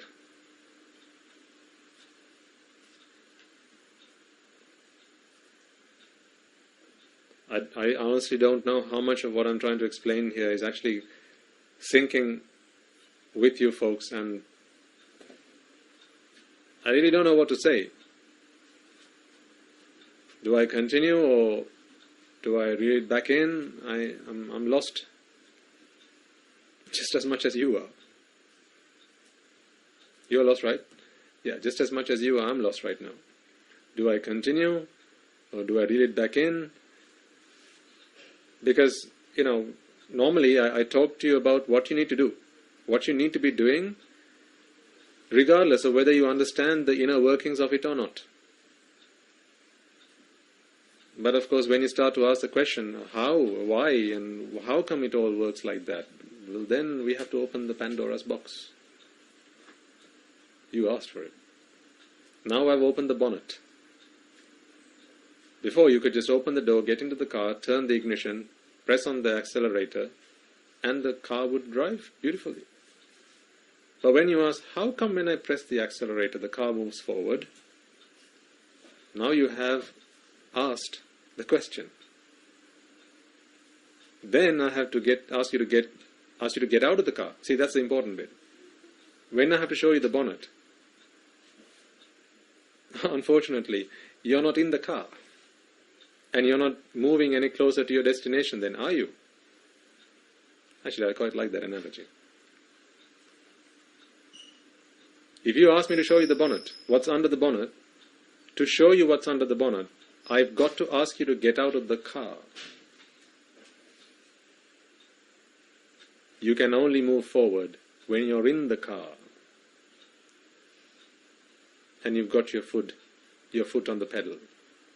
But if you want to see under the bonnet, I have to ask you to get out of the car. And the moment you do that, now you're not moving forward. You're staying still. I can take you round to the front of the car, open the bonnet, and ask you to have a nice look in there. And I can explain to you how all the parts work together in perfect unison. How when the cogs turn of that wheel, it turns the other cog of this wheel, and how this belt turns that belt. I can explain all that. But are you moving any closer to your destination while I do the explaining? Look either side of you. Cars driving past you. Can you see that? What do you think they're doing right now? Looking under the bonnet or driving their car?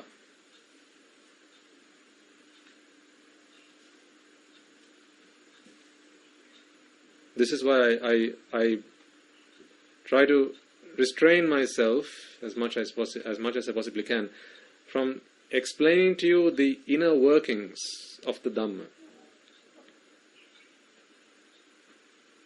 One, it's difficult to understand. You need to be a mechanic to have a look under the bonnet and understand how all that hangs together and how the whole thing works. But you don't need to be a mechanic to drive a car.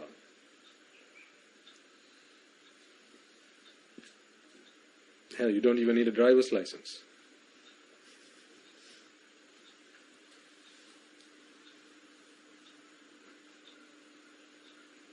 I didn't have a driver's license when I first drove my car. Actually, cut that out of the sermon.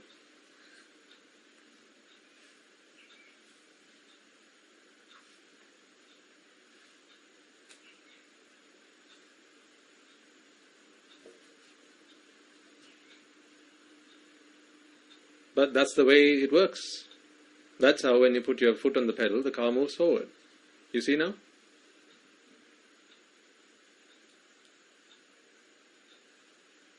So the moral of the story is just put your foot on the pedal and the car will move forward.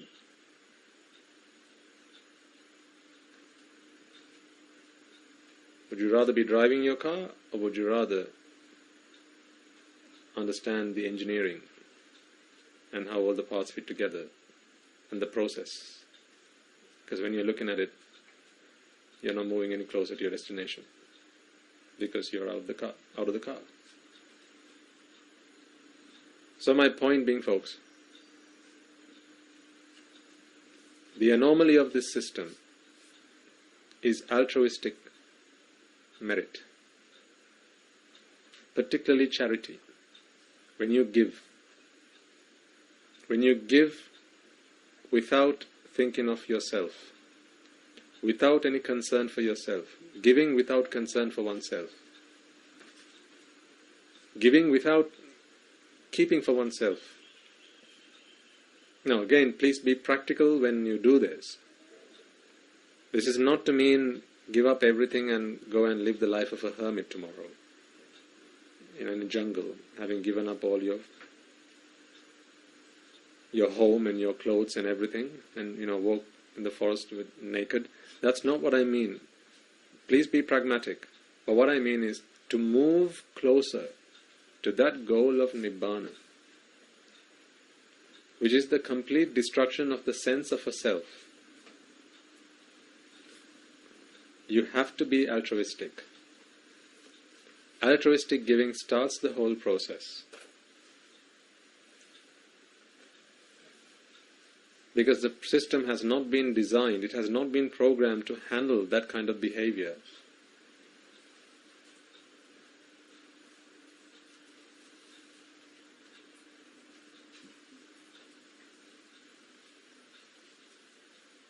Think about the Suvisiguna, the 24 great qualities. As I have mentioned in a sermon long time ago, I remember, we started to talk about them in some detail. The first of the 24, Anuttaram Punyakyattam, Lokassa. This is one of the great qualities of the Sangha, or a Sangha Guna, one of the virtues, one of the qualities of the Sangha.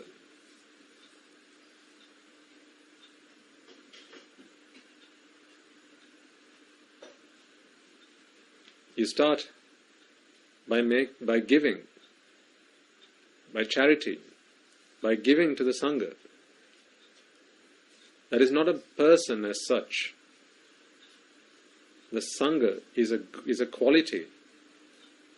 It's a virtue that men and women around the world, just like you and I, try to instill within ourselves. There is, of course, the conventional Sangha and the absolute Sangha. The conventional Sangha are the monks and nuns. But both they and lay people, like yourselves, are both attempting to instill the values of the Sangha so that we can all become absolute Sangha. That is the Attapurisa Puggala. Esa Bhagavato Savaka Sangho. Savaka Sangha. But of course you know that most of the time, if not all of the time, monks and nuns, they have dedicated their lives to instilling the values of Sangha within them. Therefore, they move forward on the path to becoming Sangha, to becoming Dhamma, and to becoming Buddha at a much faster rate than most others. And therefore, Anuttaram Punyakyata, an unequaled field to plant the seed. Plant the seed of what? Plant the seed of merit. By giving. That is why the Buddha established the Sangha. And that is probably one of the reasons why the Buddha established the Sangha. To help men and women just like you and I to kickstart our journey to Nibbana, because it starts with giving. And who better to give than the Sangha? Now, I really need you to be intelligent as you listen to me talk about this particular point, because I am not saying this because I am part of the Sangha. Please don't read it that way. That would be very foolish. So what Swamin Wahanse is saying is to give things to Swamin Wahanse. No, that's not what I'm saying. This is the truth. What can I do?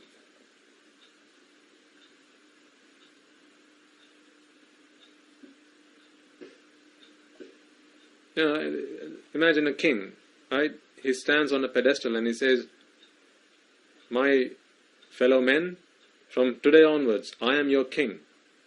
And a few fools somewhere in the audience says, "Oh, look at him, he says he's king." What can he do? He's the king. All he's saying is the truth. Yes, well, I am the king. What can I do? I am the king.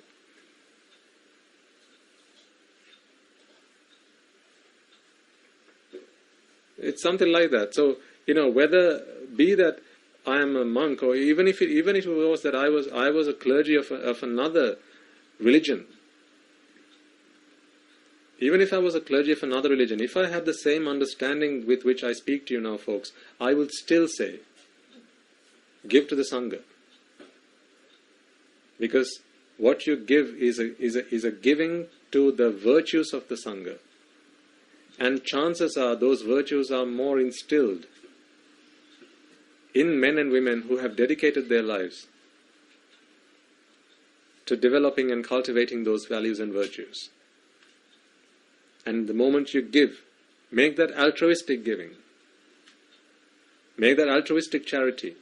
And when you do that, you move a step forward on your way to hitting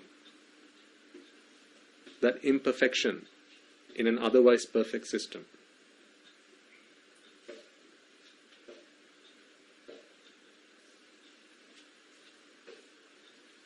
Because the power of the merits that you acquire, when you do that, that power is so it has a lot of potency.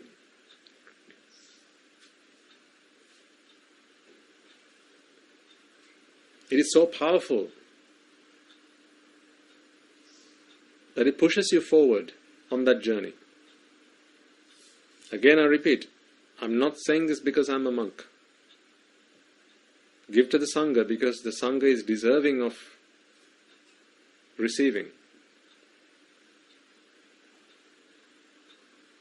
I'd say that even if I were a layperson, or even if I were a member of clergy of another religion, if I had the same understanding of the Dhamma as I do right now. If not, then of course I'd say something else. But today I realize why the Sangha, one of the qualities of the Sangha is anuttaram punyakettam, lokassa. Lokassa meaning to sentient beings, to worldly beings. The Sangha is an unequaled field for worldly beings to plant their seed of merit. It is that seed of merit which one day shoots up as a sapling and then one day grows into a tree and then eventually bears the fruit of Nibbana.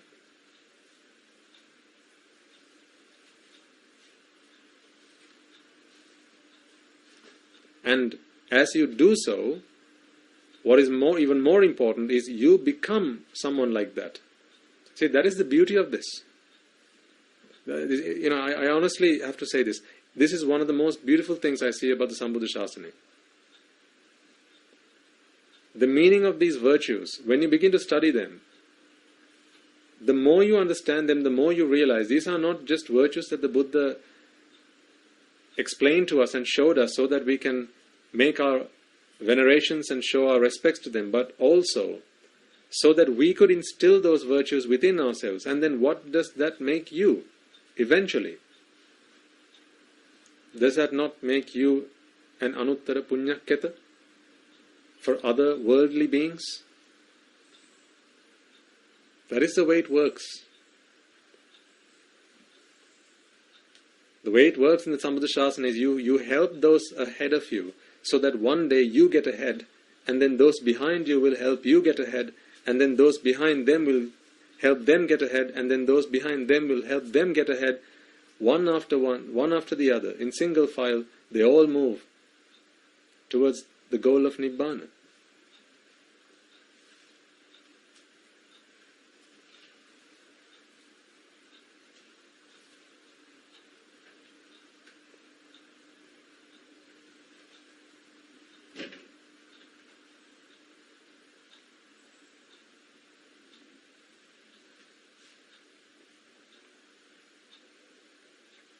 That is why giving, charity, is such an important thing to do.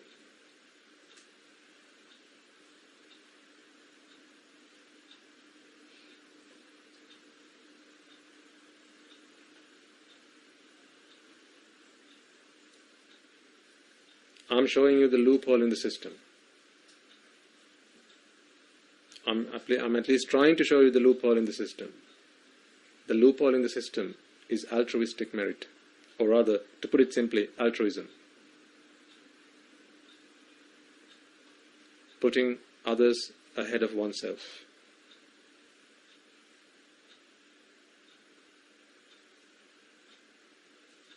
Make that your life's motto. Others before me. Make your purpose of being alive on this earth the benefit of others, the betterment of others, the well-being of others, to help others. Make that your purpose of existence. It's a really, it's a feeling I can't explain in words. I have to say, folks, really, it's not a feeling I can explain in words. But when you go through these motions, when you go through those emotions, and when you feel yourself as simply an entity that exists for the benefit of others, it's a really, that's the problem. I'm struggling to find the words to explain that. It's such a beautiful feeling. I'm feeling this way more so than I used to.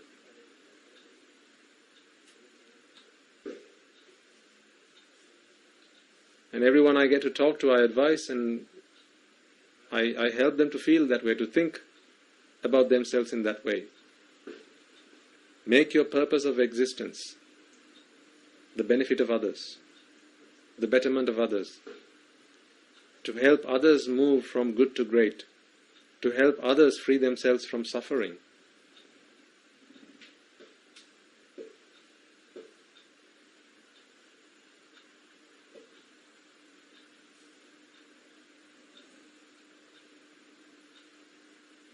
And all the good things we have asked you to do previously, if you understand at least some of what I have tried to explain to you today, you will begin to realize the significance of that.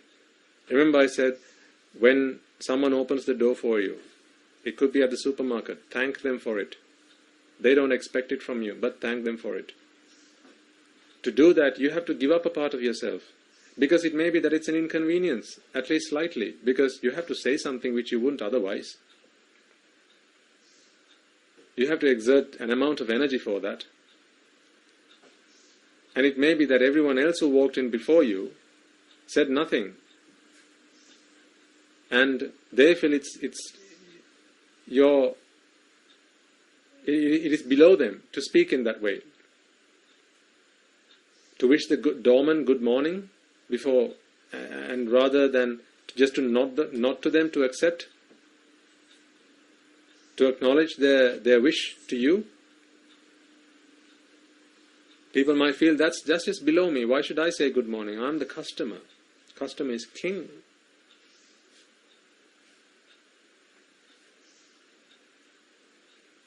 That's the problem.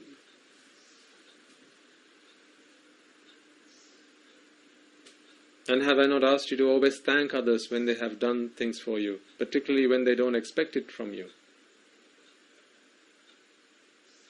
Always thank them when you get an opportunity. It might be a simple phone call, it might be a letter, it might be a note, a thank you note. You're giving up a part of you every time you do that. It might be something as simple as a few rupees that you had to spend on a postage stamp to send a letter of compliments, to send a letter of thank you to someone who helped you. But even then you have given up a part of you for that. Think about who, if you continue to work along these lines, think about the end product. Who is the Buddha? Or rather, what is the Buddha? Isn't the Buddha an entity that exists for the benefit, 100%, for the benefit of other sentient beings? Did the Buddha exist one day for his own good? Did the Buddha inhale one breath for his own good? When he realizes perfectly that having to breathe is an adversity that he has to endure so that he can exist in his physical sense, so that he can have a physical presence to help those around him. Buddhas wouldn't even breathe if that didn't help others around them. Arahants, they wouldn't even breathe if it didn't help others around them. Countless Arahants,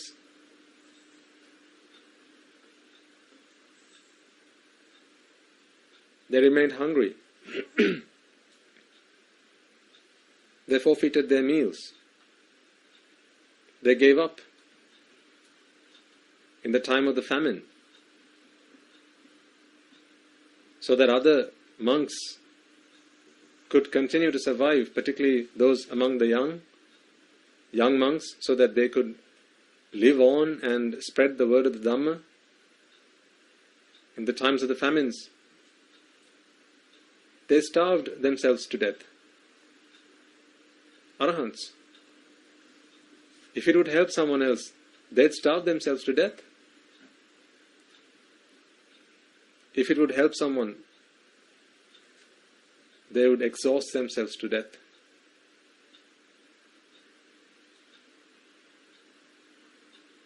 Because to them, death is nothing.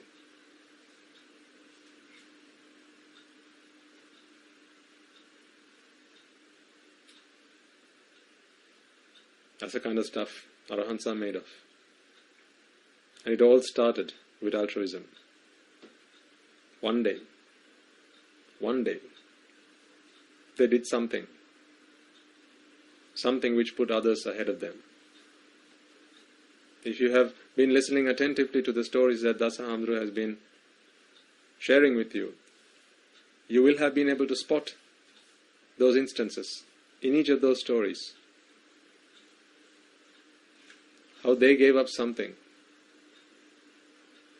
and put themselves behind others, put others ahead of themselves.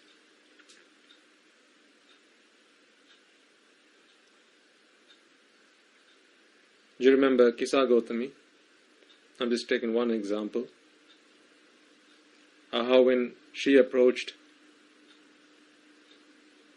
the man and his son, who used to be wealthy merchants,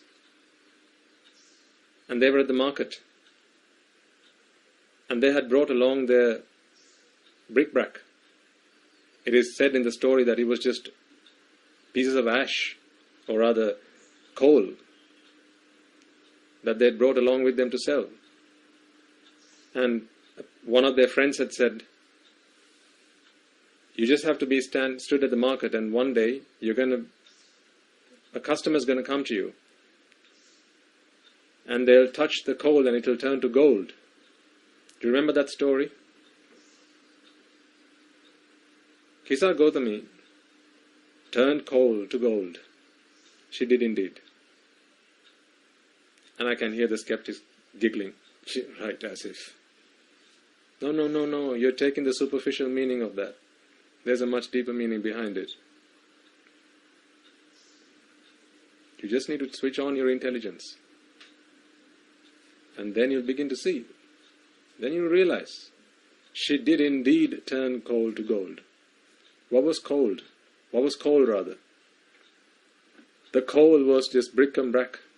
Things that was left over. Because one day the merchant woke up and everything he had was taken away. I think it was burgled or something. They lost everything. But there were just some leftovers behind. Something of very little value. Things of very little value.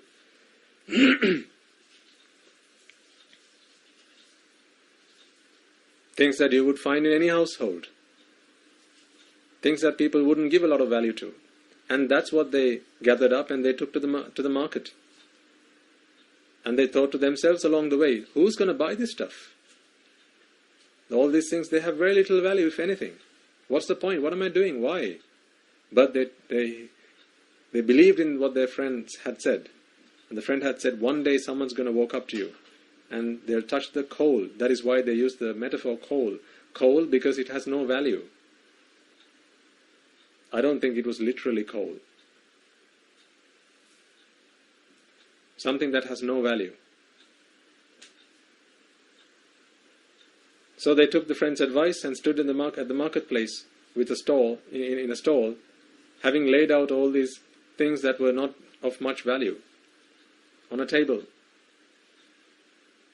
Kisa Gautami approached them. She looked at them. And then she looked at the things that these people, the two men, had brought along to sell. And then she looked at their faces again. And then she looked back at these items of very little value. She thought to herself, everyone else is selling things of great value. Some people selling food items. Others selling cutlery. Others selling pots and pans. Others selling jewelry. But this man and his son, which seems to be, they seem to be selling things of very little value. I wonder why. Kisa Gautami thought to herself, it must be because they are very poor. This is all they could find. They must be hungry. For them to take these things and walk up to the market and lay them out and expect for someone to come and buy them, they must be hopeless and most certainly helpless. If this is what their stall looks like, I can only imagine what their hearts must look like now. Kisa Gautami is thinking to herself, this man, this must be his son. They must be feeling terrible right now.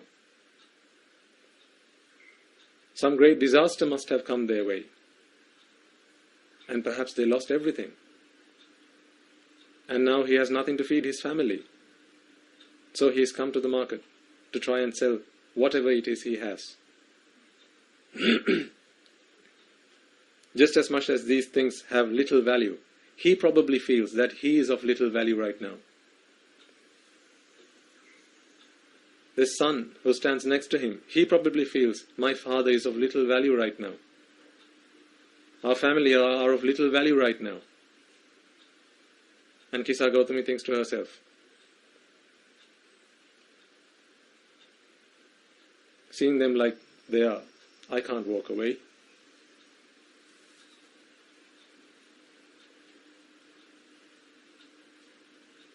Seeing this poor man and his son in the state that they're in, I can't walk away. I can't look away. I had a similar upbringing. Kisa Gautami thinks to herself.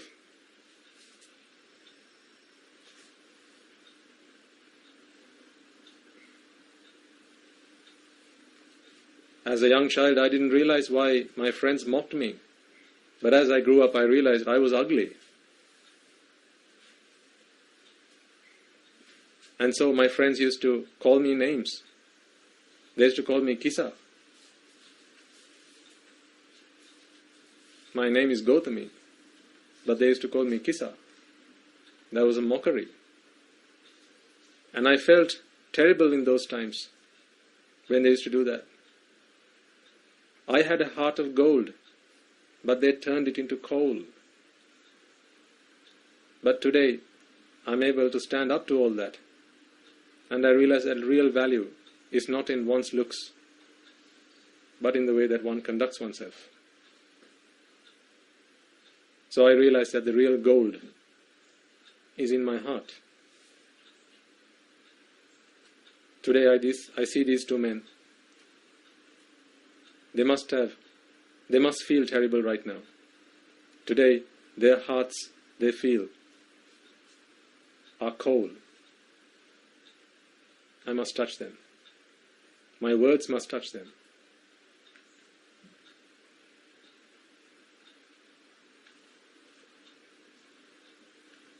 And I want to turn coal into gold. And that is what she did. She spoke to the man. She spoke to his son.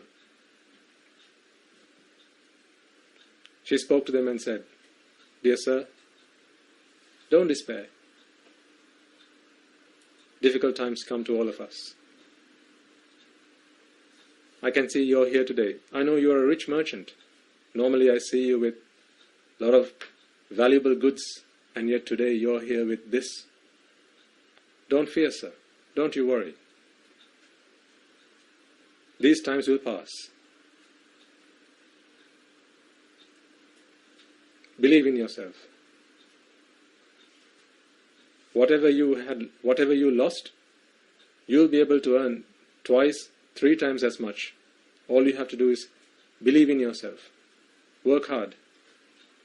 You can do it. Don't worry. What did she do then? She turned coal into gold.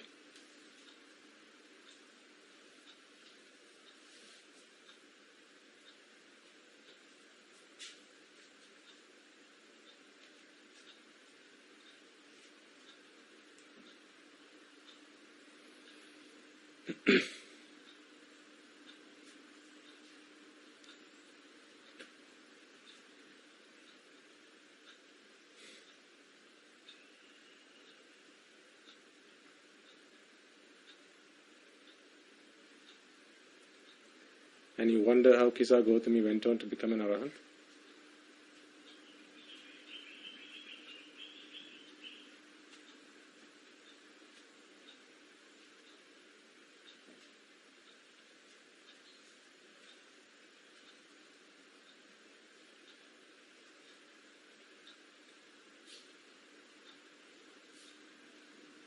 That day, she turned 2 hearts of coal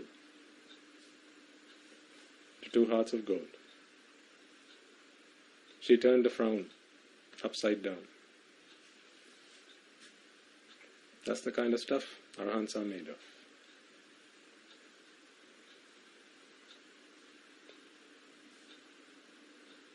Then and there she was altruistic, because she gave up herself.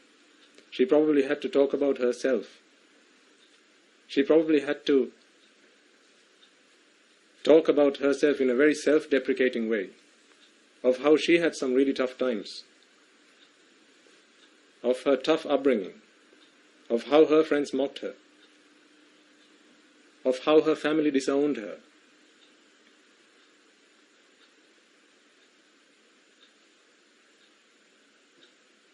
And when she talked about herself to a couple of strangers, she reserved nothing. She gave up herself, knowing that with every word I say, these 2 people, they're going to feel better. I can't have them walk back home the way they walked here into the market. And that's what she did. She gave up herself for others.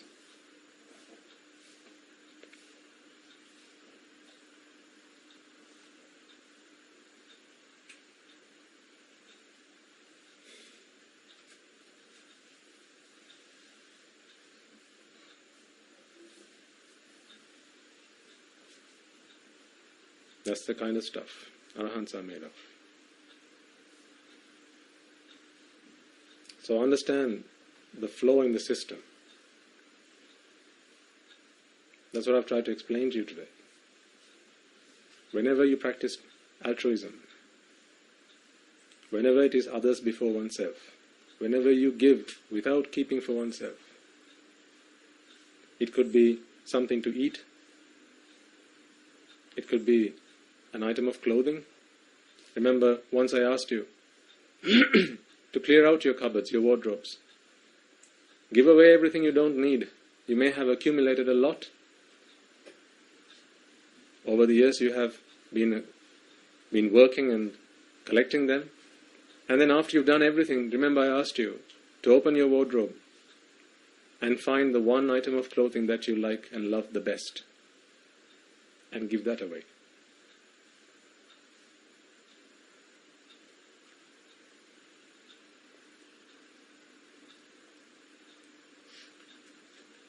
What happens when you do that?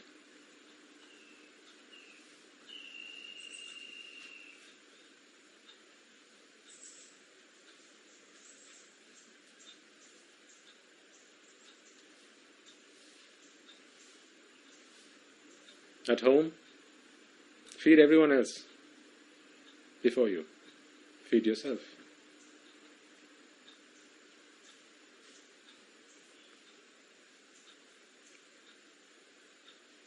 Whatever you have.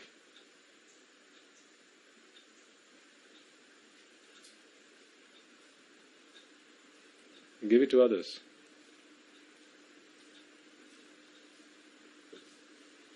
I'd like even for you to think of the things, think about the things you have in this way.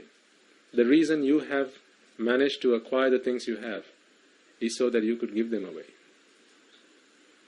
That is why you have them in the first place.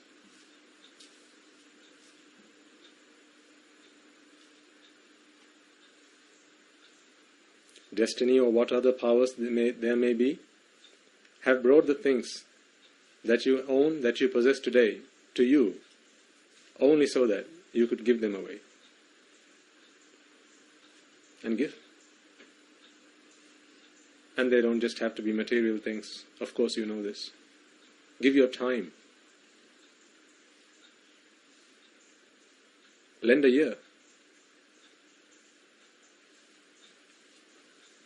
Lend a hand.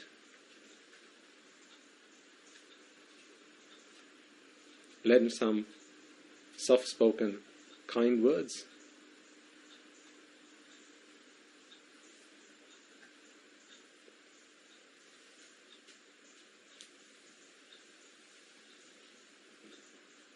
Do you remember the story I shared with you about the taxi driver a long time ago?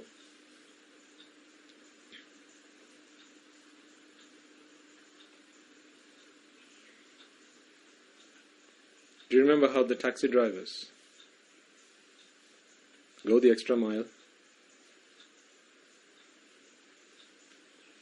Do you remember how when they see that you're pulling a long face, when they see that you are having a tough day, when they see that you may be getting up to some trouble or some mischief, they'll make it their duty to lend a ear, lend a hand, lend a heart.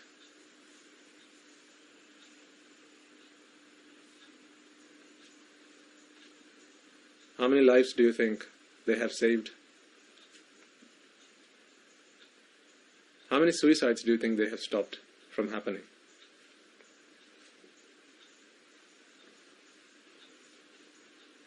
Well, guess what? We have managed to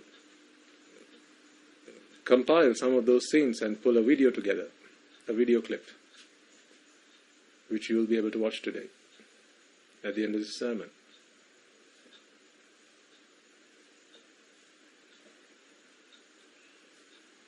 Of how the taxi drivers, and that's just a very small part of the grand scheme of things I'm talking to you about right now. It's just one type of person, taxi driver. How they're doing what they can to help others. How they put others ahead of oneself. If a taxi driver can do that, folks, think about what you can do.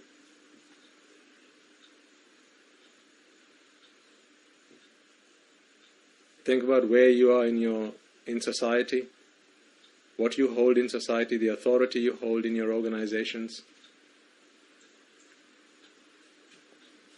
the power and respect that you're able to command in the society that you live in today. Just think about how much good you can do to others.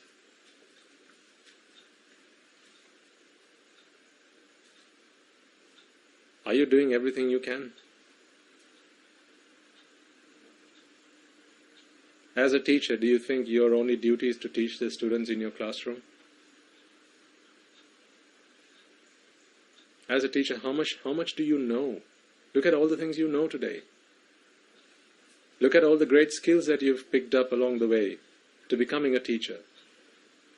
Ask yourself, why has destiny bestowed upon me these skills, these talents, this knowledge? Everything you have is something for you to give away. That is why you have them in the first place. Everything you know is something for you to teach someone else. That is why you know them in the first place. Every skill, every talent that you have is one to help others with. That is why you have those talents and skills in the first place. You exist for the benefit of others. You exist for the good of others. You exist to turn coal into gold. Make that the motor of your life. Self before others. You have no idea how powerful altruism is. You have no idea how much I'm struggling to get these words out to you in the fullest meaning that I intend for them to reach you.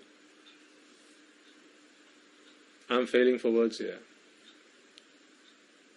I hope you're having a better chance understanding what I'm trying to express to you.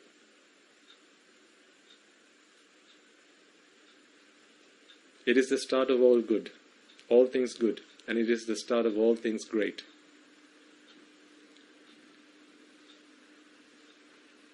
Altruism. Put others before oneself. Learn so you can teach others.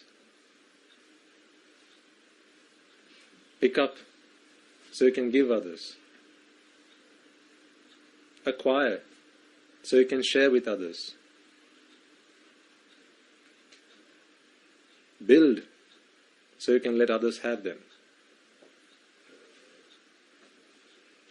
Live so you can help others. That's altruism. Be here so you can let others be.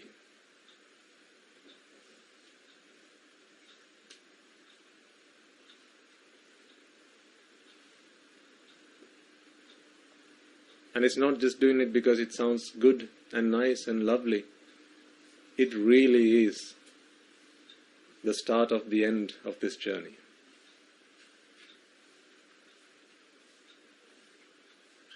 It is the flaw in the system. This almost perfect system breaks at the point you engage in altruism. It starts to shatter. It cannot tolerate it because it is not designed in that way. That is the flaw in the system. This whole universe, it breaks at that point. That is why those who have become that way, those who have practiced in that way, where are they today? Are they in the system? Are they anywhere to be seen? How did they escape the system? How did they get out of the game? How come the Arahants are nowhere to be seen today? How come when an Arahant passes away, no matter what you do and no matter how hard you try, not even a Buddha can answer the question, they have passed away, where did they go? Where is their next place of incarnation? Not even a Buddha can answer that question, because they have broken away from the system. How did they start that? How did they practice that? What did they perfect? They perfected the art of altruism.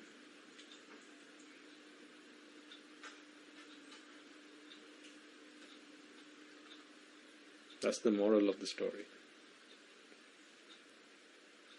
You may not have understood any of the technical details. You may not have understood all of the stuff that I tried to explain to you. But hey, who cares? Put all that to aside. You don't need to understand the workings under the bonnet to drive a car. All you need is a pedal and a foot to go on it. That's simple. That's the simple stuff. So do that.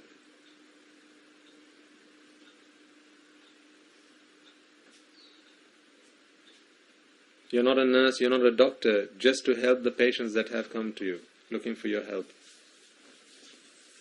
The things you have learnt along the way to becoming one, the qualities you have picked up along the way to becoming one, the kindness in your heart that you have gathered on your way to becoming one, all that. Share it among others. Show others what their potential is. Show others what they're capable of.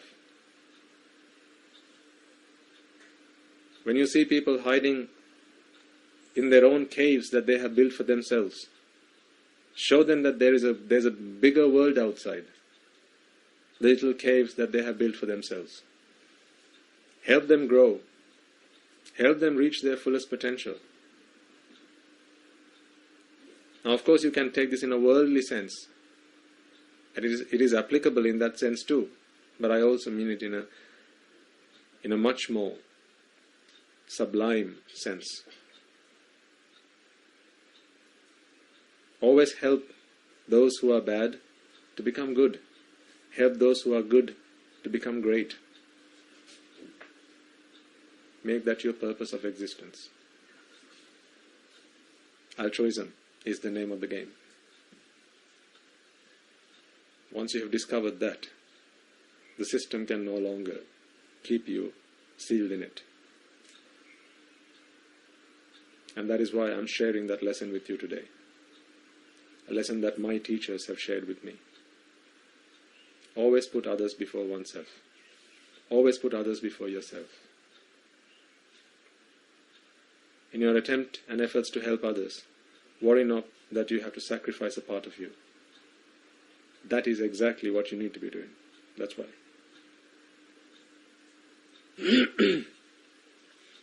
So I want you to think about those words and meant to you today.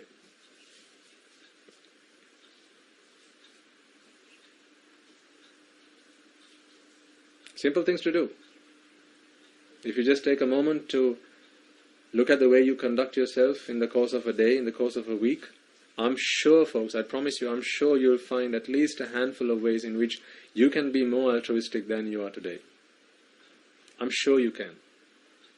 I promise you can. Just take a moment and think about the things that you do on a regular basis. How you can give others before you think about yourself. As I said, it doesn't necessarily have to be material things. It's not necessarily money or wealth. That. What about all the other things, the soft things, which doesn't cost anything, but are priceless at the same time? As I said, a kind word, a smile, a helping hand,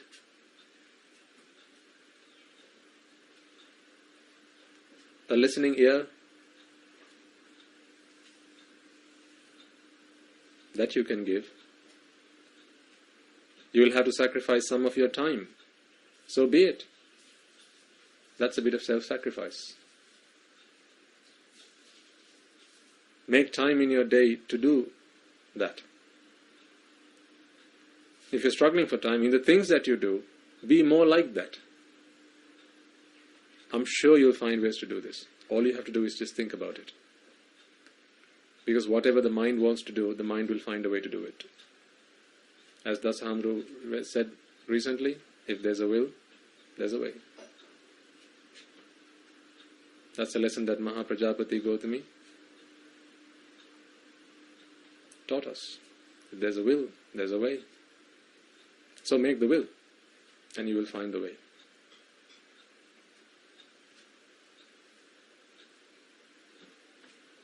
Okay? So think about that. Altruism is the name of the game.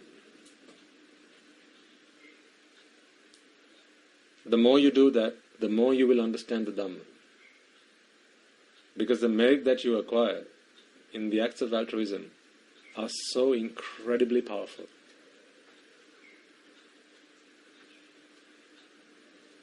I tell you, you have no idea. They are so incredibly powerful. Come up with a motto for yourself. Make altruism, the theme of altruism, part of it. You'll be glad you did.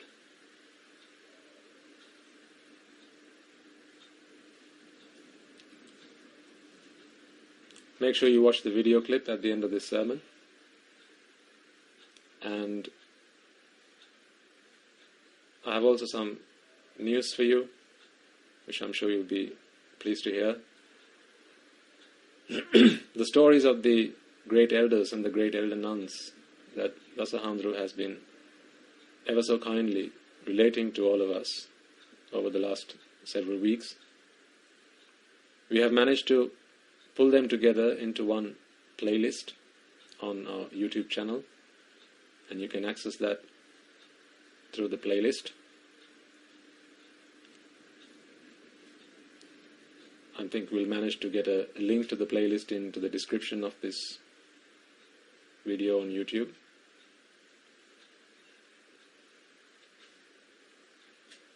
So share that with your friends, especially young children. Remember, the reason we started this was because we want you to find role models. We want our young children, our young generation, to find new role models.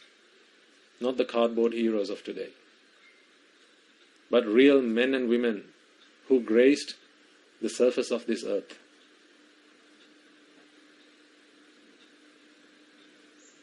A long time ago it may be, but that era has again returned to us. It is time for great men and women to set foot on this earth again. It is that time again. It is time for the Aryans to wake up.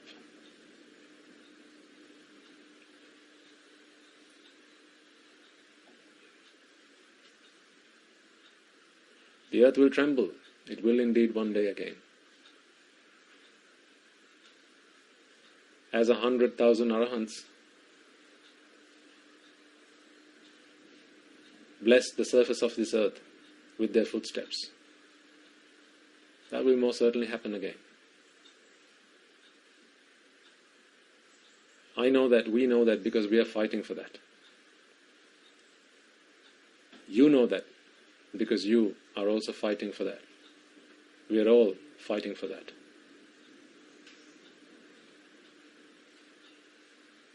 Because we know today the kind of stuff that Arahants are made of.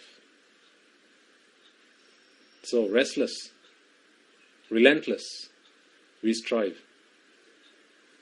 to instill within ourselves that stuff, the beautiful stuff, the kind of stuff that can turn coal to gold. So let's do that. So that playlist is available on YouTube. It will have almost all of the sermons that Dasahandru has been doing over the last several weeks. So you will have a good number there.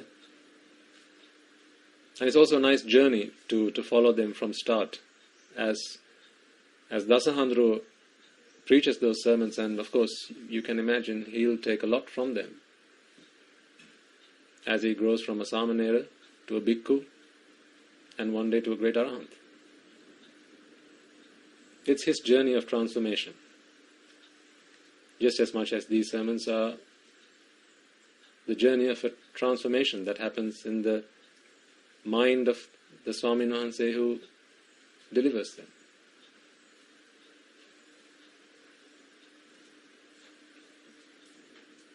So we lay the path, and we want you to follow in that path. We want you to follow in those footsteps. Because this is not just an oasis that is in the desert that is reserved for me and my fellow monks and anagarikas and anagarikas. This is an oasis for all of you. This is the oasis that the Buddha established for all of us, for all sentient beings. Everyone is welcome, and everyone is encouraged.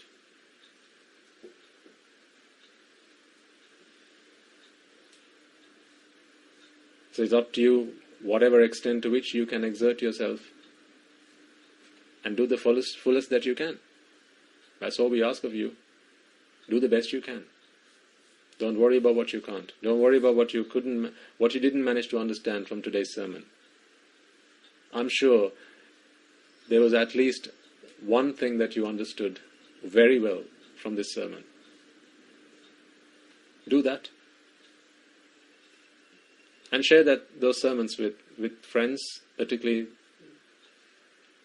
those with young children, because they'll be able to understand that. They may not understand anicca, dukkha and anatta, but they'll understand the story of Kisa Gautami. They'll understand the story of Patachara. They'll understand the story of the great elder Mahamoggallana. Of course they will.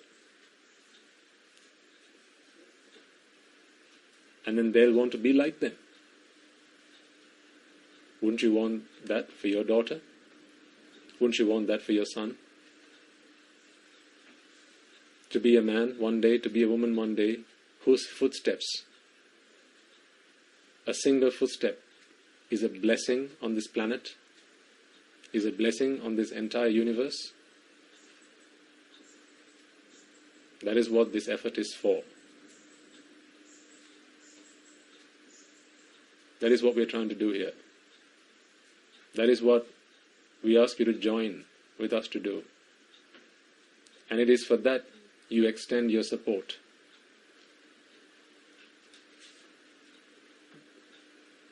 There is many a heart that is weeping and needs to be comforted. There is many an eye that is shedding tears. Those tears need to be wiped. There's many a frown that needs to be turned upside down. It's time for you and I to do our part.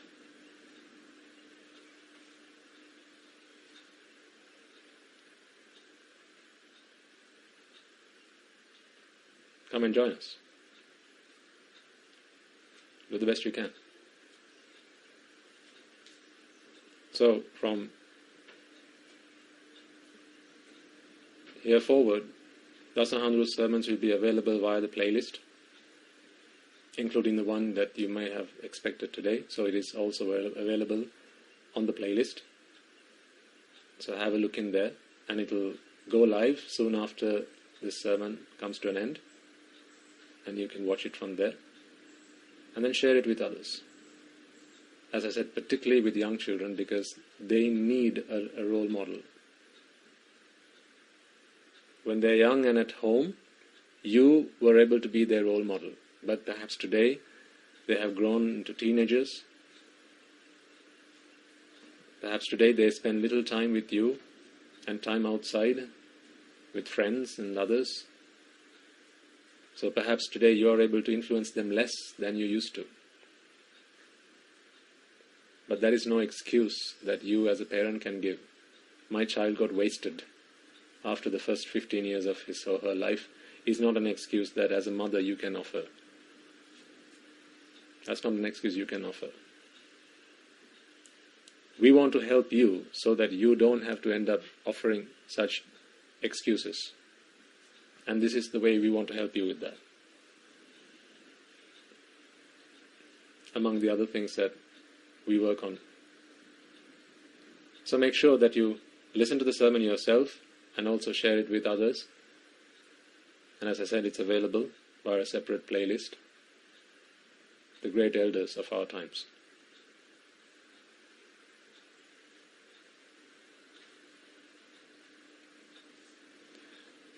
Before I conclude, I want to share one of the comments, one or two of the comments that have come through, because I did ask, what I really wanted to do was to give you an avenue to share your experiences, your thoughts with us, because I realized that when you get that opportunity to share what you're used to when you came to the monastery, and you used to come and speak to the Swami and say at the end of the sermon,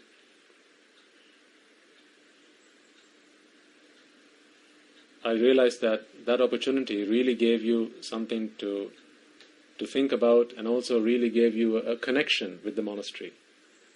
And the reason I'm keen on you maintaining that connection is because, it's a bit like when we know that someone's watching, we think twice about doing anything that may be wrong or bad or evil, right? So always to have that watchful eye is a strength to have. It's a real support to have. And I want you to feel that you always have the blessing and the overseeing of the Mahasangha with you. So that is why I wanted to give you an avenue to share your thoughts with us.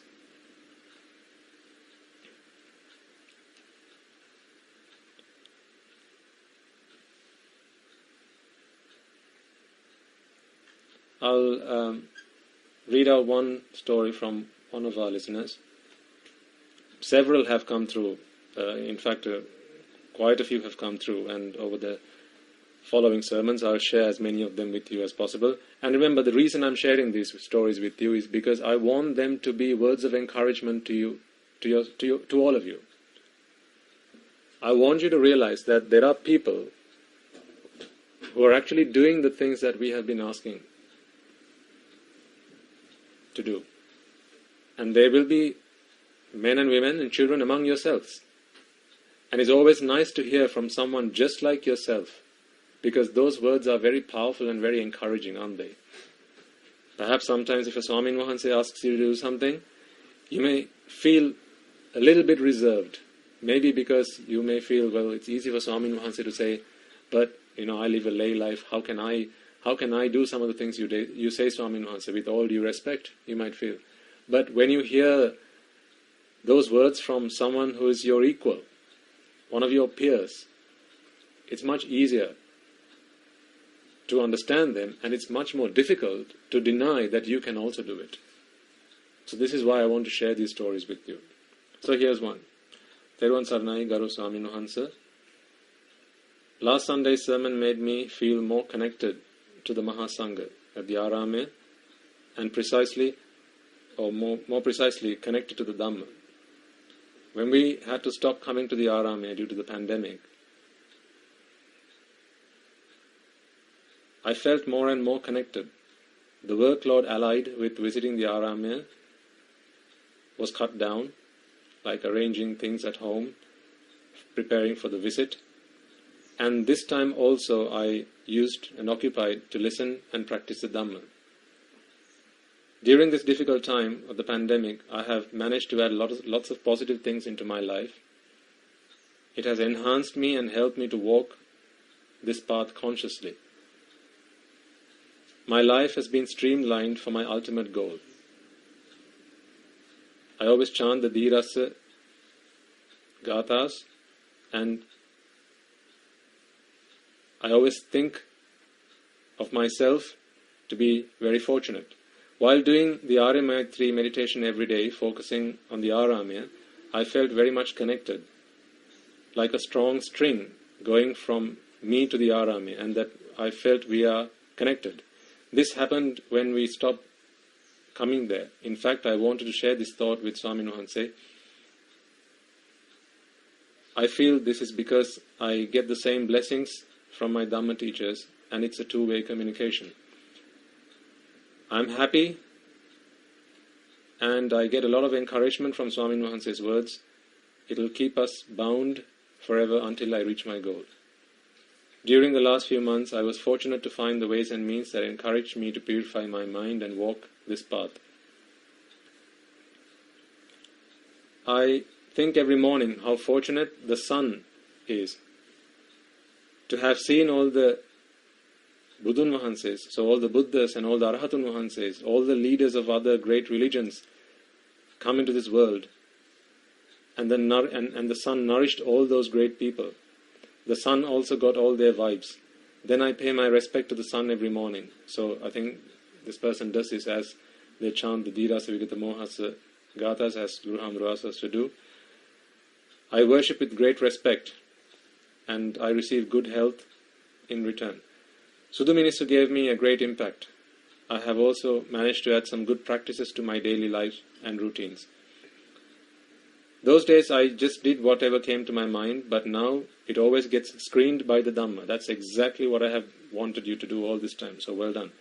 So I think this is my improvement. I know this particular mind has to be qualified to become an Arhat, so I'm protecting my mind and looking after it very carefully, trying to nourish it with only good thoughts. It is our Swamin Wahanse's Dhamma which has encouraged me on this path. I was able to give smiles to a few lives through Dhamma, sadhu sadhu. Myself together with my children, so my son, we walked about 2 kilometers the other day and took the Daval Dane, so the afternoon meal, to the priests in our village temple. So I think this is given the fact that there are curfews and various restrictions on travel. Perhaps they were not allowed to drive there, so they've managed to take the Dane to the monks and have walked 2 kilometers. They're like, look at, this is exactly the stuff I'm talking about, folks. Thinking about others and not about oneself. When there's a field, an unequal field, that can be sowed with the seed of merit, why reserve yourself? Whether that's 1 kilometer or 2 kilometers is not the question here. It is the fact that even if it means that I have to make some additional effort, even if it means that I'm going to be sweating and panting by the end of this journey, if the Swamin Wahanses in the village temple are needing of a meal, and I am able to make it with my own hands and take it to them, then I will do so. And what a great mother to have accompanied her son along with her on this great meritorious deed. It gave me lots of insights by offering this dana. All this advice have come to me through the monastery sermons, and they have helped me to widen my thinking patterns. We are so blessed to have Dharma by the Dhamma in our lives. May the Triple Gem bless you all. May all these merits contribute to attainment of Arahathood by all our Swamin Wahanses and the Anagarikas at the monastery and in the near future. So that was one of the comments that had come through by one of you. I don't know who, but it's come through some of you, one of you. That's one example of, this is the kind of stuff I really want you to be able to put into your life, folks. Right? This is what I'm expecting you to be able to do. Not the taking dana into the monastery or temple every day, but how your life has changed as a result of the Dhamma, how the way you think about life has begun to change, how you face problems and how you face adversities and the atrocities that come your way, how you face them in a very different manner, how you have managed to put add smiles to people's lives. That's the kind of stuff that I'm looking for. I'll read another one for today. Teruvan Saranai, we are undoubtedly grateful for giving us an opportunity to share the progress made consequent to receiving the erudite exposition of the Lord Buddha's teachings every Sunday for almost 2 years. The ambience at the Aram enlivened by your, I'll read it as it is, I think they're saying, by your majestic deliverance impacted in us firmly. I'm sure you mean the Buddhas. That experience is now history, but the live discourses continue to maintain the momentum. More so because we are mindful that our life's journey is in the horizon. We have during these past years divested all our static encumbrances with the support of our children, except for the accoutrements that are necessary to sustain ourselves and retain a simplistic lifestyle. Our greatest joy is that 2 of our children, who had the privilege of listening to your sermons during short visits to Sri Lanka, continue to listen and practice in their adopted countries. More importantly, share these noble teachings with associates excuse me, who are in search of the truth. We have also shared with our friends overseas who have benefited from these sermons. Sadhu, sadhu, sadhu. What a great example. Once you have received something, this is where we started, right? I started to talk to you about inviting the devas, inviting others who may not have still been able to witness the advent of a Buddha, others who may still not be aware to the fact that the Buddha's Dhamma prevails. Once you've got the best of something, why do we always have something? I explained to you a moment ago. Why do you have something? Why do you get something? Why do you receive something? It's always to give away. And that's exactly what, I think this is a gentleman and his wife, possibly, what this couple have managed to do. To share it with their children, with others, with friends. And that's exemplary. We have attempted to share very briefly the status quo of our life's journey. May the blessings of the Noble Triple Gem bestow you with energy to enlighten many more sentient beings to attain the ultimate bliss of Nibbana. And same goes to you too. Right? So a couple of examples there of the testimonials that have been coming. And I'll keep that avenue open for those of you who like to share those thoughts.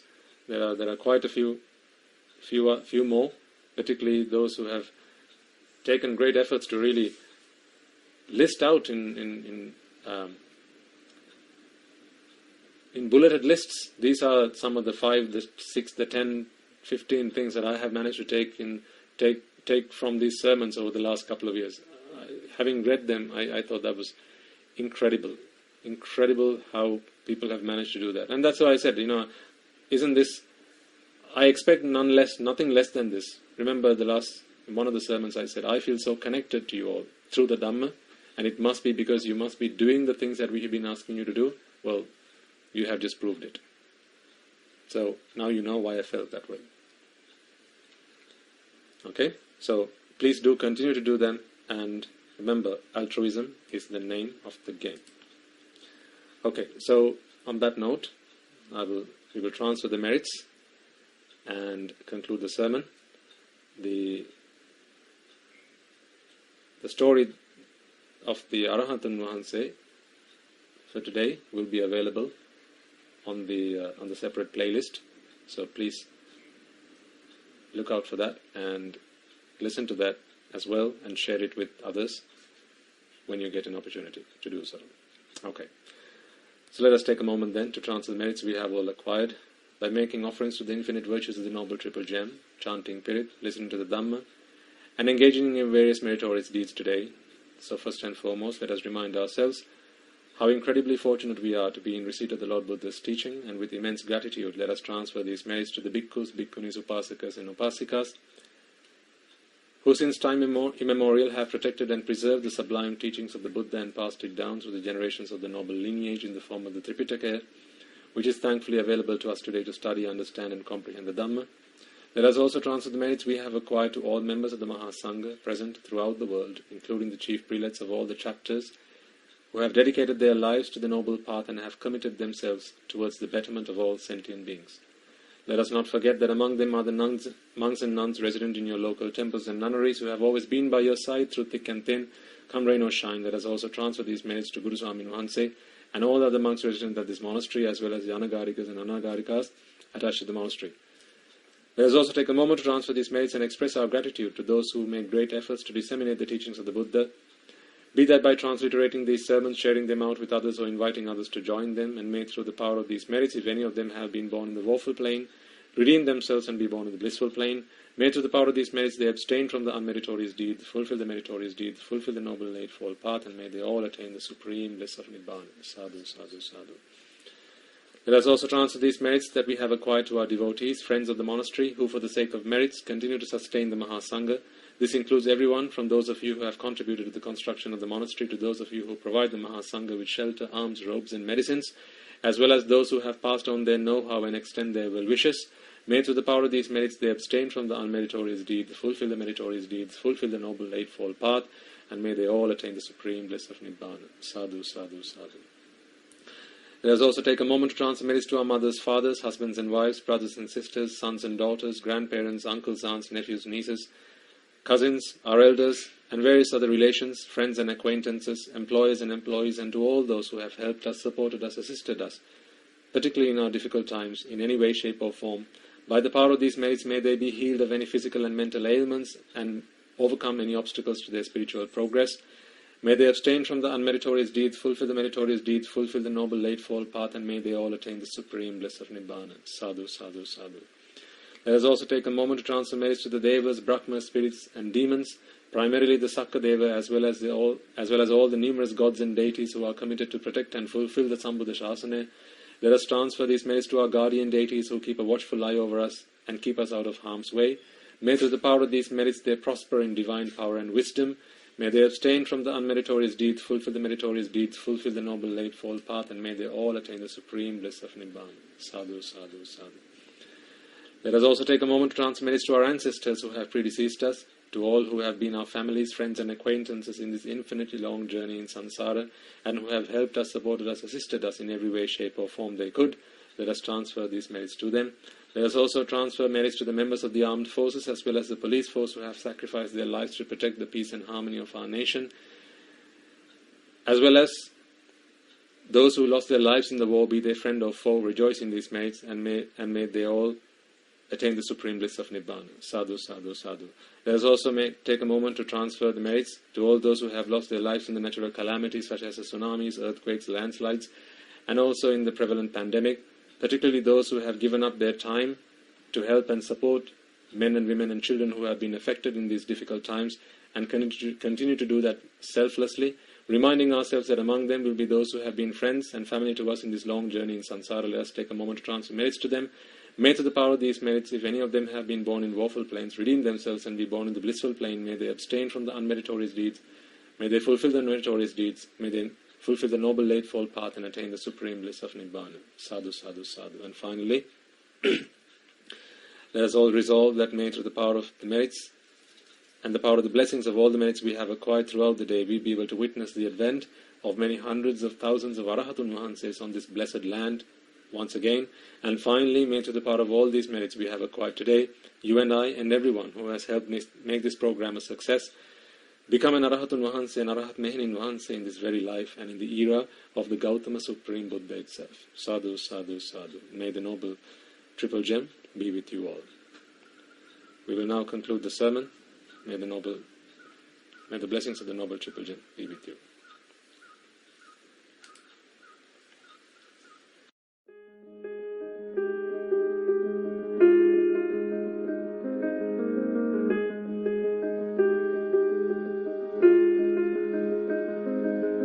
You know sometimes how we hire people to do things for us? It could be anything. Say, you're catching a taxi, right? Simple as that. Most all of you will have used a taxi at some point in your life. So catching a taxi. Now, when you get a taxi, you get into the car and you ask the taxi driver to get you from point A to point B. And what the driver would do is he'd reset the meter, and then off he goes. You're in the car, and then at the end of the journey, he will stop the meter, work out how much you owe the taxi driver, and you will make your payment, and off you go. So in very simple terms, that's the end-to-end process. So some taxi drivers follow that to the letter. They will ask you to pop into the car. They'll ask you, where would you like to go, sir? And they'll take your instruction, and then off he goes. So he'll drive you to your destination. He'll work out the amount of money you owe him, and he says, and that's a total of X amount of money, dollars, pounds, whatever, rupees, and you make the bill. He says thank you, and off you go. Now that's the normal process, the happy path, if you like. Then you have some taxi drivers who go the extra mile. So some drivers will go the extra mile and may even try to cheer you up.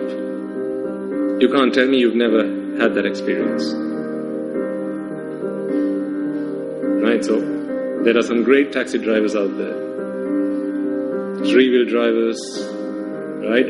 When I say taxis, I mean all sorts of taxis. Right? And they will do what they can to bring happiness into your life. Great people. great people. So you're paying them to get you from A to B. But what about the words that they're saying to cheer you up? It might be that you've had a long day at work. It might be that you've just had some bad news. Loss in the family, or perhaps been dumped. Some bad news, some terrible news, and you're pulling a long face, or you're teary-eyed, or you've your chin in your hands and you're looking out the window, staring into the openness. And the taxi driver's thinking to himself, gosh, this man seems to be having a really bad day today. Let's see if I can cheer him up. So then the taxi driver might start to try to have a conversation with you. You see, he'll try to have a conversation with you, not knowing how you might react. Beautiful human beings, aren't they? Your next words might be, can you just shut up? I just need to concentrate. Or just do your job. No, taxi drivers get abused a lot of the time. And they won't say anything. They just keep quiet and they'll go and they'll do their job.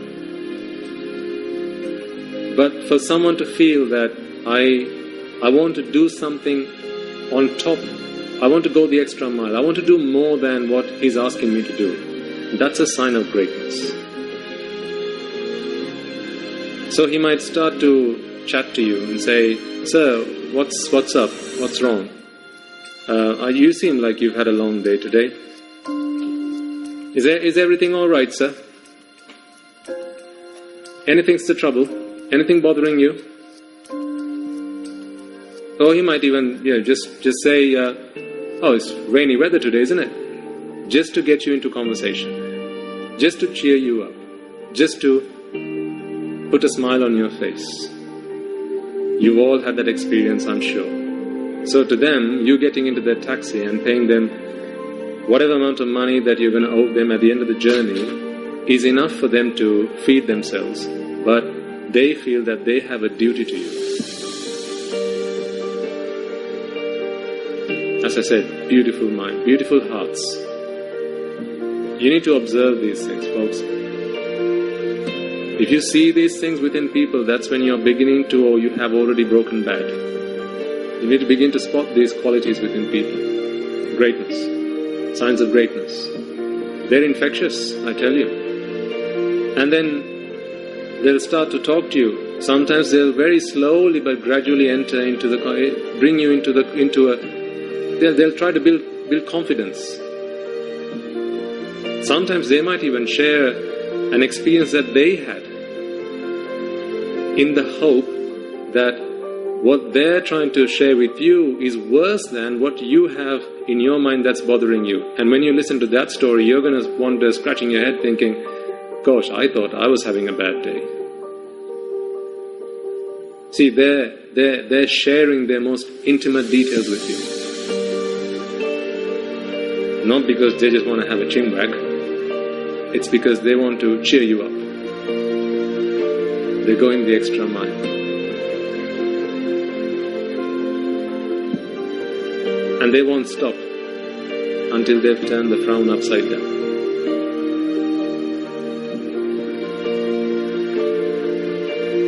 Sometimes they might even compliment.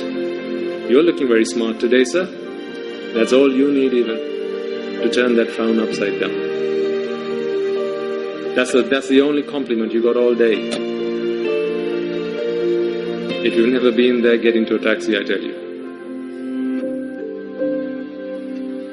There are some beautiful hearts out there. One day, someday, because we can help them go from good to great. Beautiful hearts. How many people do you think might have gotten into a taxi thinking, I'm going to take this taxi, go and get to a bridge and jump off the bridge? How many taxi drivers do you think have saved people's lives? See, unsung heroes these people are. Unsung heroes. No one talks about them. Oh, but these things happen. How many three-wheel drivers do you think have saved people's lives? Perhaps they got into the taxi, they were fuming. They were on their way to someone who had wronged them, maybe with a weapon in their hand, saying, "Get me to that place as soon as you possibly can. I'm going to tear him a new page. I'm going to blow his brains out." Might have been some of the words that would have been said. But what did the three-wheel driver do? "Mister, take it easy. I'll take you there, don't worry. Just take it easy. Come on, things happen to everybody. We all have problems. Let me tell you something happened to me lately." And then he will share with you an intimate story that happened to him. He's never said it with anybody, but he'll share it with you in the hope that you begin to realize that you're not the only one who's got problems in your lives. And then that has cured you now. At the end of that journey, you'll go, "You know what? Just take me back home." He'll take you back home, and then he'll say, "It's on me. That trip was on me. Go home. Have a good time. Keep safe." There are so many beautiful hearts out there. My question to you is, how much do they charge you for it? Does the meter on the taxi go up with every word they say? With every word that comes out of their mouth to heal your festering wound that is your mind, the fire that is burning within, with every bucket of water they throw at you to put out that fire, does that put up the meter? It does nothing to the meter. So really, at the end of the journey, when you ask, "What is the bill?" all they're going to count or account for is the amount of miles that you have, that the wheels of the vehicle has turned, has traveled. It'll only account for the time that you have spent together. But what He has done for you in the time that He has spent with you, that is priceless. Priceless. If He were to charge you for that, believe you me, you wouldn't be able to pay the bill. You'd go bankrupt. My question to you is then, how do you pay that debt? Do you have enough money for that? If you were to draw out all the money in all the accounts you have, is that enough money to pay all those debts? The debt that you owe Him for saving your life, the debt that you owe Him for saving you from getting into a fight, the debt that you owe Him from saving you from getting into some brawl or some kind of altercation and causing harm and damage, or just a broken heart, how are you going to pay that? Not everything in this world can be counted in rupees and cents. Not everything in this world can be accounted for in pennies and pounds or cents and dollars. You can't do that. Because the beauty that lives in people's hearts, that is priceless.